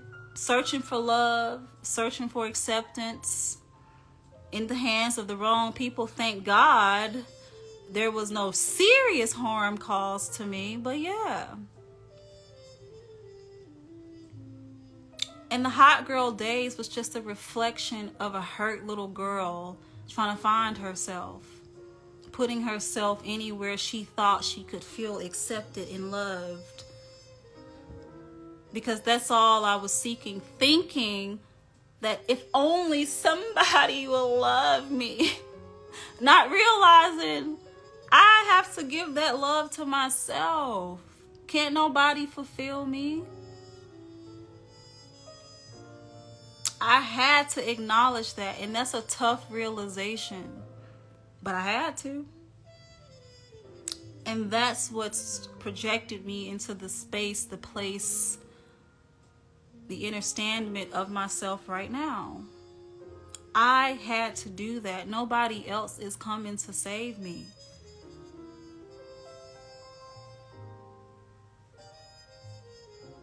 Exactly. And if you don't realize that, then you'll forever be stuck in that place. See, these situations, these things are created to keep you stuck. You have to understand that. And it wasn't until I connected with my inner child that I was able to become whole. I had to go and free that little girl. The little girl who wasn't protected. The little girl who didn't feel loved. The little girl who had to grow up fast. The little girl who was abused. I had to. And every time I look at this picture of myself, because I keep pictures of myself in my phone when I was a baby, when I was a little girl, and I'll never forget. Every time I look at this little girl, that's who I do it for. Her. I don't do it for nobody else. I do it for her. Because every time I look at her, it makes me happy that I finally was able to free her from being scared, from being hurt, from the pain. And when I cry, I don't cry because I'm sad, but I do it. I had to do it for her. Because we all are still that little girl. We're just in a grown-up body right now. I'm just in a grown-up body, but I'm still her. So everything that I've had to endure and go through, to shift, to change, to fight, it was for this girl. And it wasn't until I was able to connect with her and free her from that I could become whole. And that ain't been easy. And I'm still on that journey. I'm still on that journey. I'll never forget, and I shared this on a live chat. I took the picture out of my phone because I didn't need to keep looking at it anymore. One of the things that truly projected me on this journey too, I had received a photo from a family member, my mom. Somebody sent me a picture. And when I looked at that picture, it instantly hit me. That's when it began. That's when it began for me. And if you know what I'm talking about, that's when it began. Because I was looking at all these other pictures of myself, and I'm smiling and I'm happy in these photos. You could feel the innocence, the vibrancy, the love of the innocence of the essence of her. And there was this one picture that got sent to me, and everything happens in divine timing. And that's when I knew things had shifted. That little girl had experienced something extremely diabolical. And that's what really it forced me, I gotta go deal with this. I have to go deal with this. And there was a reason why that picture came, and why I looked at that picture, looked at other pictures, and realized that something had shifted in me. I had to see that, to acknowledge it, to heal it. So that was one of the biggest reasons why I'm like, I got to do it, because there's a disconnect. I got to connect myself back together. And now I removed the photo, but I can look at it now and smile and have peace because I've done what I've needed to do, and I'm doing what I need to do to continue on that journey with her. Yeah. Yeah. Yeah. And that was tough to see that, to realize that. And I've never been this vulnerable publicly because I always have felt like I have to put on this face to be Miss Perfect, and that nothing happens to me. That's not true. The reason I am what I am is because of those things.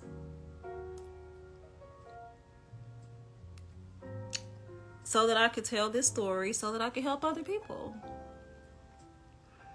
But like I said, I had to connect with this little girl. And it's one of my, this picture and the other, it's just one of my favorites because, yeah. Yeah. And that work is not finished. I still have to keep going.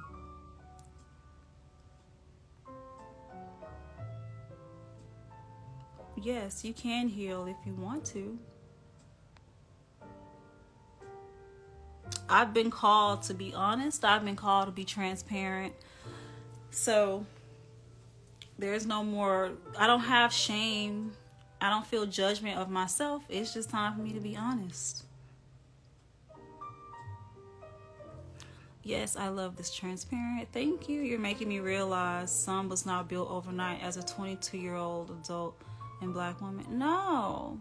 And I remember when I was 22, girl. You know, I'm in my 30s now, but keep going. Keep going. Your journey proves that doing the work truly works. It does. And I hope that that's what women see. That's what I want them to see when they see me. Did you talk to your family once you've had it? I've had the conversation before, but there's no need to revisit it. There's no need. I've done what I've needed to do. There's no need to revisit that. I don't have any expectations for that. That's for me to deal with, not them. I know that may sound like, woo. That's for me to deal with, not them. It's mine to deal with. And I know some people may not understand that, but it's mine to deal with.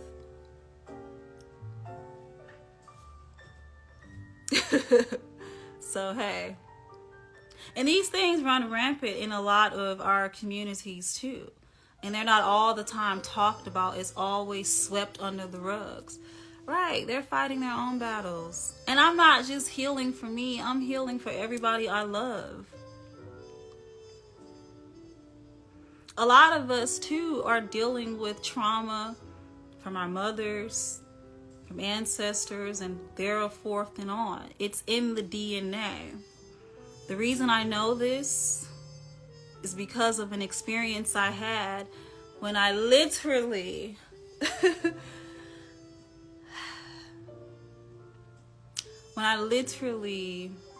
unraveled my DNA and removed those things from it. I did that.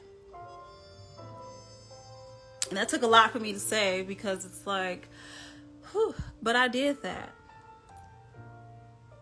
It's embedded in the DNA.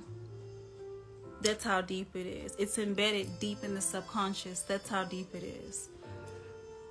And some of the things that we carry are not always ours. But the message is, this next level, I got to carry a light load. I can't carry this heavy load no more. I gotta have a light load on this next level.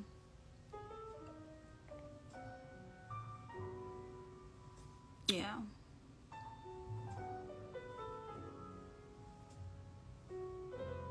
Absolutely. Absolutely. Yes.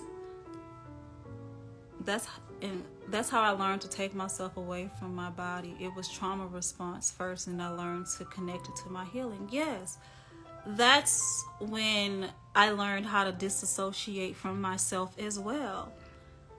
So I would, whenever those things were happening to me, I would disassociate from myself, and I became Gigi. It didn't happen to Sheneka. It was happening to Gigi.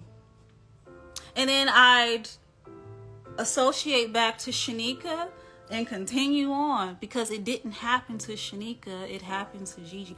I created this alternate version of myself so that I didn't connect it to myself. It's like a personality split. And then I had to piece all that back together, which has been extremely difficult. I have no idea. Yeah. Absolutely. The people who I love the most already know these things about me, of course. But this is why you have to have a certain level of discernment so that you're not feeding this type of information to the wrong type of people. But absolutely. Because some people can take these things and weaponize them against you. And I know what that feels like too.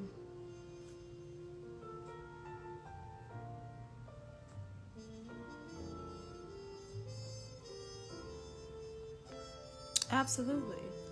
And that's up, and that's for you to decide if you're going to tell people that. Like, you know the people in your life. Again, this is why your discernment is extremely important, because you'll know when you're in a safe space to be able to share if you want to. I've shared these things because I'm a complex person. And sometimes things don't make sense. And so I know that I finally have people in my life, not many, that I can share these things with to bring things full circle. Yeah. So all of these things are important. And that's why I can talk about these things and not be emotional about it, because I literally removed it out of my DNA. And even if some people don't understand what I just said, I know exactly what I did. You can heal yourself from trauma if you truly, truly want to. It is possible. Do you feel lighter internally? Yeah, I do. I really, really do. Like, I do. And I'm so thankful. I'm so thankful for that. Yeah. Housing scientists, because it's a safe space. What did I tell you, babe? Us women, we heal in circles. One of my purposes is to create a safe space. There is no shame in talking about these things. We've been in a world where we've been conditioned to be filled with shame, to release. You have to talk about these things to release them. Otherwise, you're just going to continue to hold on to it. And I'm glad that you feel safe enough to share these things openly and with me. I appreciate that. And just know that it is safe and you are loved. And that's all. When you're able to share freely and without fear, it's because you've taken back all the power and released the pain.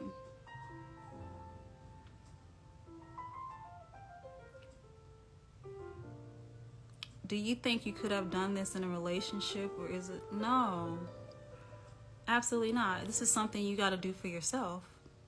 Now, your partner can be there, as a supporter, but no. Ultimately, I have to do it. What can they do for me outside of supporting me? I have to deal with it. I have to face it. The relationship can't face it for me. He can't face it for me. She can't face it for me. I have to deal with it and face it. So, yes and no. Yes, you can do it in a relationship if you have support. Support where this person will allow you. Well, not allow. Let me take that back. I'm sorry. Support where this person supports you to go on the journey to do it. So, yes. But no in the sense of they can't do the work for you. So it's a yes and no question, or yes and no answer. I admire you so much. I just want to be considered in my journey, but fear gets in the way. Consistent. Well, again, no sugar, no cream. It shows the state of your mind. Switch that. What are you afraid of? And it is scary. Now, I'm not going to deny that. It is scary to have to deal with these things. But every time you do the things that are uncomfortable, you level up another level. The fear is us holding on to like what's familiar. I think I heard Erykah Badu say that. The fear is holding on to what's familiar. It feels good, right? In a sense. But it ain't doing you no good. Because a lot of times familiar is not what's best. You have to do and deal with the uncomfortable in order to heal from it, to grow from it, to learn the lessons from it. I'm telling you.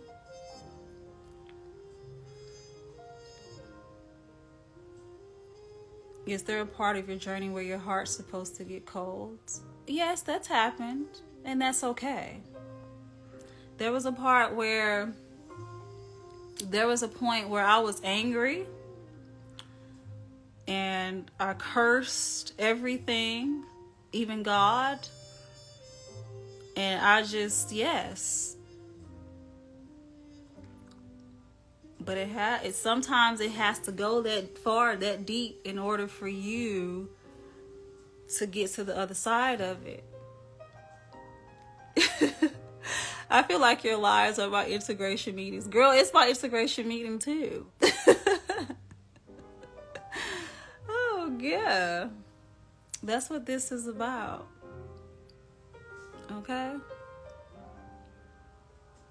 I don't go live all the time. It's just kind of when I feel like it, in a sense. I'm going to try to do it more, but, again, I'm still going through my integration and processing a lot of this, because a lot of this information that I'm receiving it's new for me too. So I have to, sit with a lot of this and, ponder on it, think about it, journal it, meditate, pray. I got to do all that. Because again, remember, a lot of this is still new for me, especially the intensity of these lessons and these messages and this healing. This is the first time in my life that I know what it feels like to be light, to be free of a lot of the things that's been weighing me down. So I'm still like, woo, it's a different feeling. So I'm still like processing, like, is it real? I don't know, like, because this is the first time that I'm experiencing this for myself.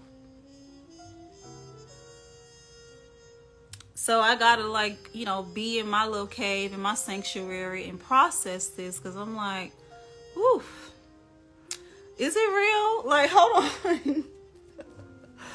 Why I'm not crying? Like, what? Like, why am I not self-medicating anymore? Why am I not abusing myself? What the hell is going on? It's intense when especially when you've never felt immense love for yourself, when you didn't know that healing was possible. But this is why also all of the other tools are important, because I first had to learn how to master emotions in my mind to deal with these things. Again, there's nothing nervous about it, but that's why I said the journey also with the plant medicines, there's a lot of discipline and surrender that's required too, because you got to be strong in your mind to be able to deal with being on the other side of what you're not used to. But this is also why they equip you and help you too with the tools. But it's also why you have to do the single solo work as well.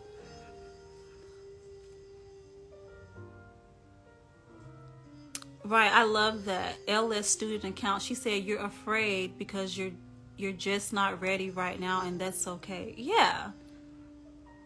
And so when I decided to go, I was not afraid anymore. I said, whatever is going to happen, it's going to happen.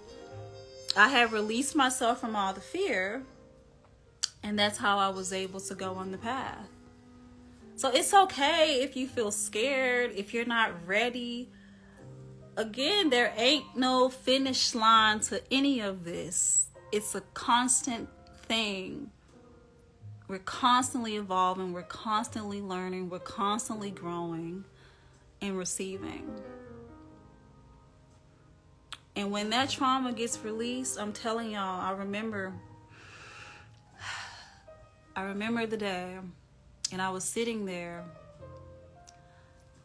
and it literally was coming out of my shoulders, out of my back. I could feel it leaving my body. I'm not kidding. So much so, like, I had to get like a massage the next day to like work out the kinks. It literally releases itself from your essence. I am not kidding. That's how bad I wanted it. You can feel the trauma leaving you. That's how bad I wanted it.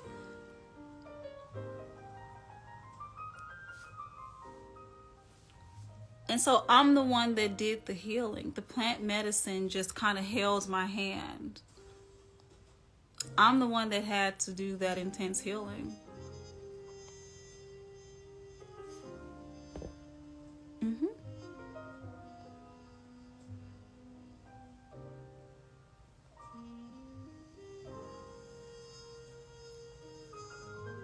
Thank you. I appreciate that. Baby, the body keeps the score.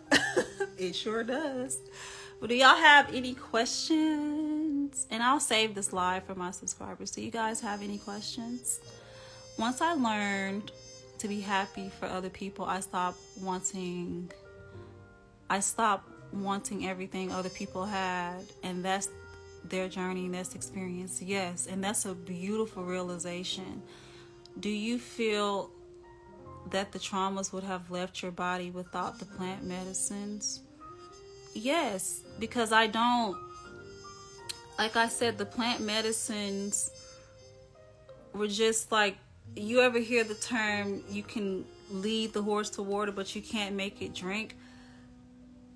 The medicines are kind of like holding the hand to get there. I gotta walk through the door.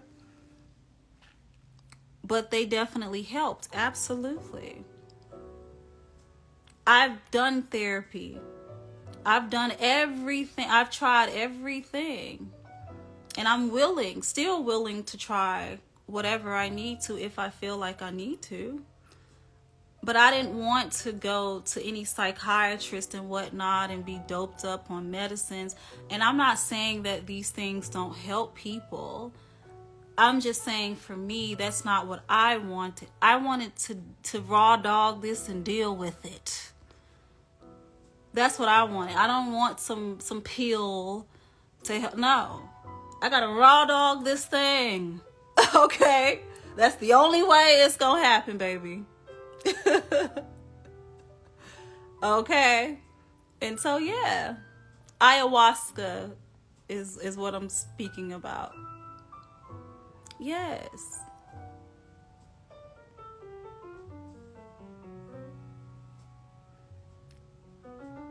Thank you. Ryan Smith. Okay. Raw dog. Because it's true. It's true though. Like when you think about it, like that's what I'm doing. It's true. Girl, put a tree up. Girl, what? I ain't putting up no tree, girl. Okay. All right.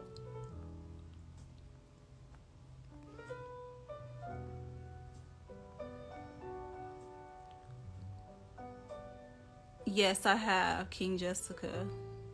It's straight up no chaser, baby. I always wonder, like, when people, like, come into these conversations and say things like that. Jesus is the only redeemer. I'm my redeemer.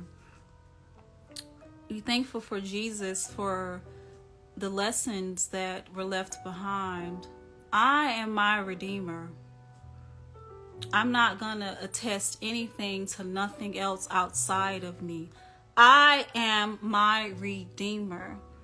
And I'm grateful for Jesus and the lessons that were left, the instructions that were left, the tools that were left for me to study, adapt to help me as well. I am my redeemer. I'm not going to attest anything outside of me. I never lose sight of the ultimate power that's in control. Never. But I am my redeemer. And the tools have been left for me to utilize. And for that, I give thanks. And I hope that that can be received with respect and love. And I hope that it's not disrespectful to anybody. But I am my own redeemer.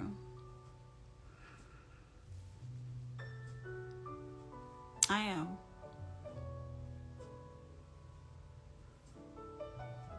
Yes, the Quran, yes, one of the greatest books to exist, just like the Bible. The Bible is just it's an instructional manual. I am all for the scripture. The scripture is literally exists full of instructions. That's what it is.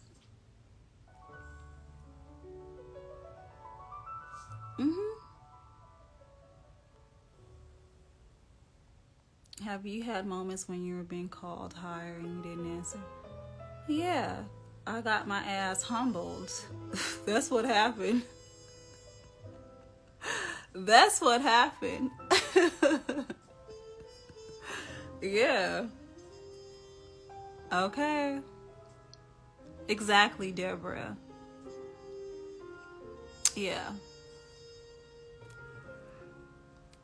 Absolutely.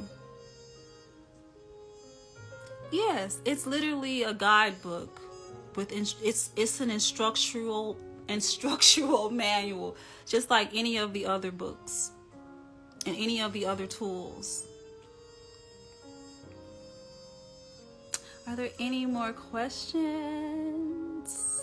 This has been a great conversation. This has been a great conversation.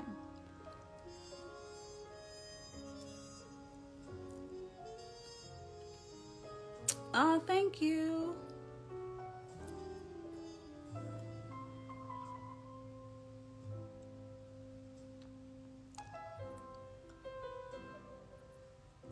Wait, what?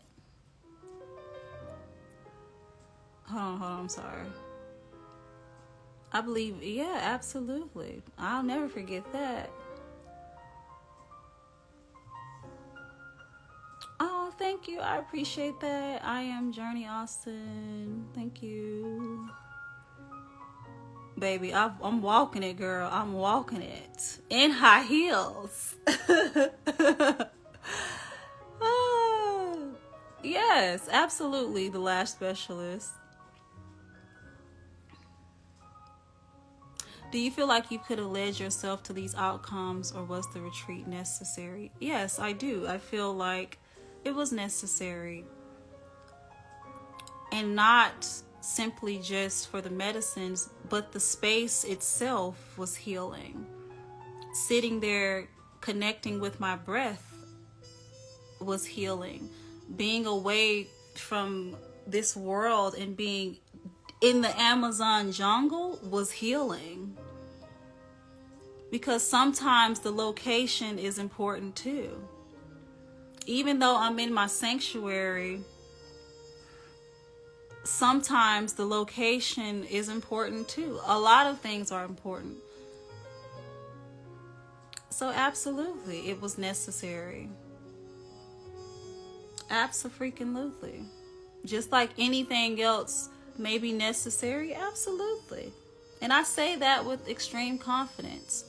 But again, I always say, you don't have to do that as well. That's just where my journey has led me.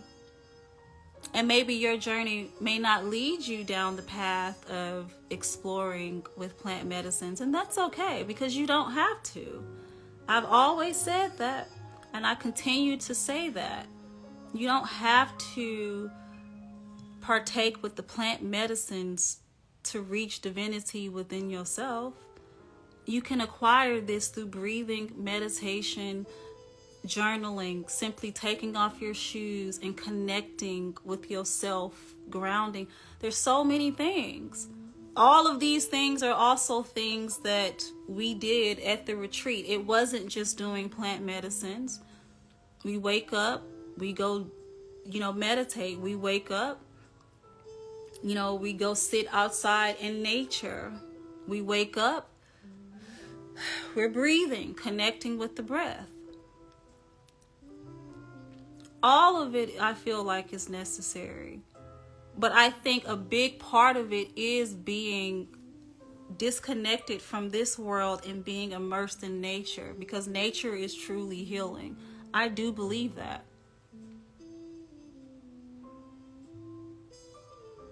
Absolutely. So even if you don't do the plant medicines, because you don't have to do them, understand, at the retreats, you don't have to do them if you don't want to. Nobody's forcing you to do it. You make the choice. Just being there in nature, with around the energy, is healing. So the choice is always yours. It's not something that like you have to do. I mean, me just being out there, taking off my shoes and walking on that sacred land was extremely healing for me. Yeah. Absolutely.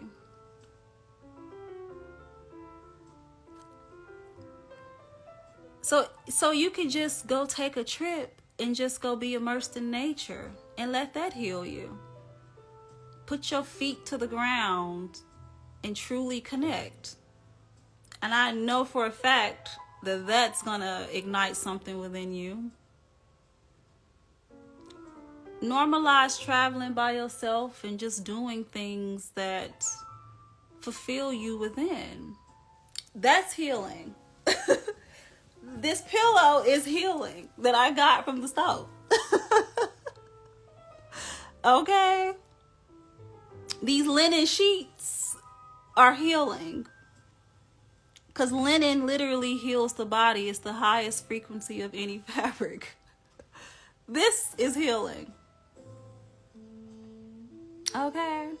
Wearing my gold is healing because it reminds me of the goddess I am.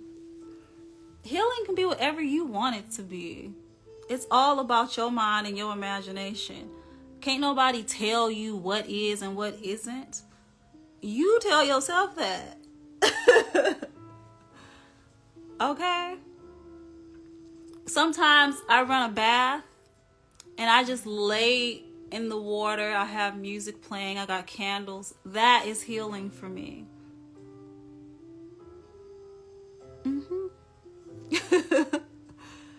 So, yeah. You identify your own healing.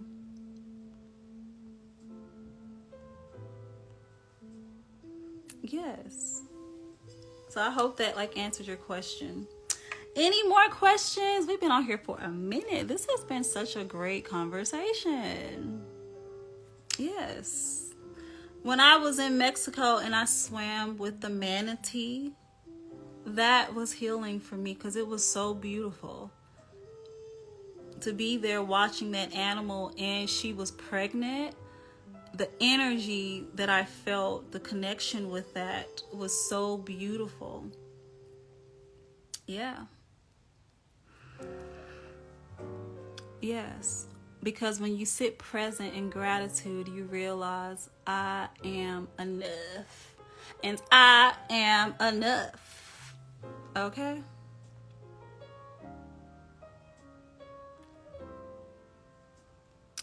Yay. I am done with the retreats for a while. Now it's time to just sit and integrate. Okay? Last minute questions. Your girl about to get out of here. I gotta get my stuff together, girl. Gotta pack and all that.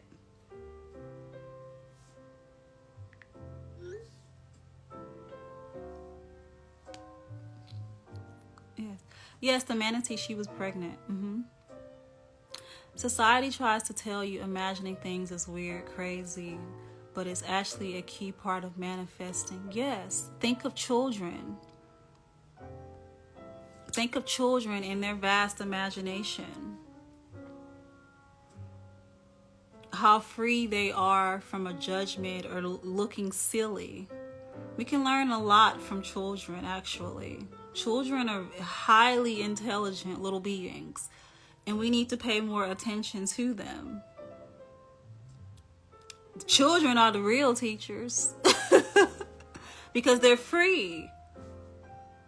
You think they thinking about sounding or looking crazy when their imagination is imagining these things? No, these children they're doing it. They're showing you. And then we'll be like, stop that. Don't do that. And start diminishing them from that. Killing that innocence in them. Killing their little imaginations and making them believe, oh, that's crazy. Don't believe that. Children are more intelligent than we are. They have the key. Pay attention to them. Learn from them. So be like a child. Be free. Let your imagination run wild. You are the creator of your reality. Okay? Yes, that's why. Exactly, the lash specialist. Absolutely, that's why. And yes, they are closest to source. They're closer to the source than we are because they haven't been diminished in a way that we have been. And that's why it's your job as a parent, as an aunt, uncle, whomever, to protect them. It's our job to do that, to keep that alive within them. Remember, we were once children. Do not separate yourself from that. Because you still are. That's why you have to connect with the inner child of yourself and remember what that was like. You remember how free we were? How we just ran wild, scraped your knee, you don't care, imagining things. And you remember how free that, tap back into that. But we get conditioned to believe, oh, because we're adults now, we gotta be a big adult. I can't daydream. I can't say that I have an imagination. Because what? That's silly. Says who? Says who? Who made that rule? Right? It's all like, who made those rules? Who says I can't still exist in that feeling, in that reality? You? Them? Who is they? Nobody controls your narrative. You do. So now you understand how this matrix of our world is designed to break us down into nothing. And it starts when we are children. It takes it all away from us. And then we get to a point, now we're these adults who are still children, and we feel so disconnected from ourselves, and we think it is in reference to, oh, because I don't have a nice car, or I don't have that, or I don't have that. No, it's because you've lost connection with yourself, and you've forgotten what's important. Now you can understand that.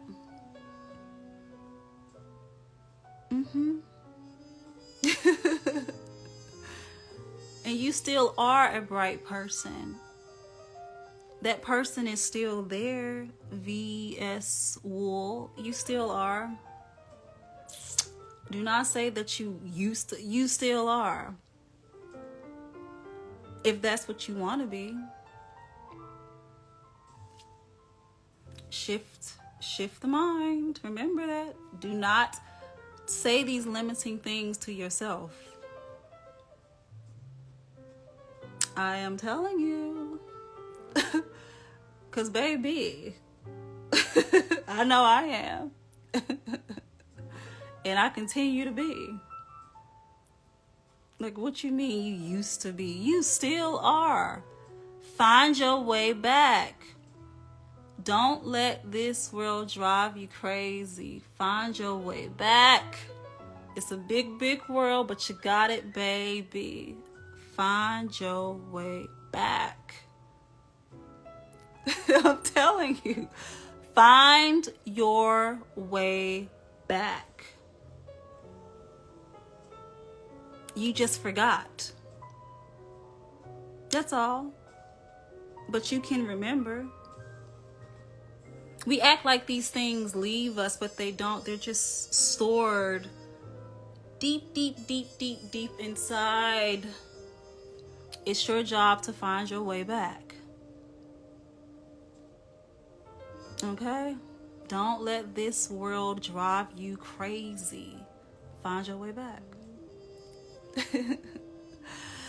But let me go, because, girl, I got to get myself together, baby. When I tell y'all I stay on the go, I literally just got home. I'm about to be out again, honey. So I got to get myself together, girl. I hope, right, it's just misplaced. I hope that you guys enjoyed this live. It was absolutely wonderful, and I'm going to save it for you all.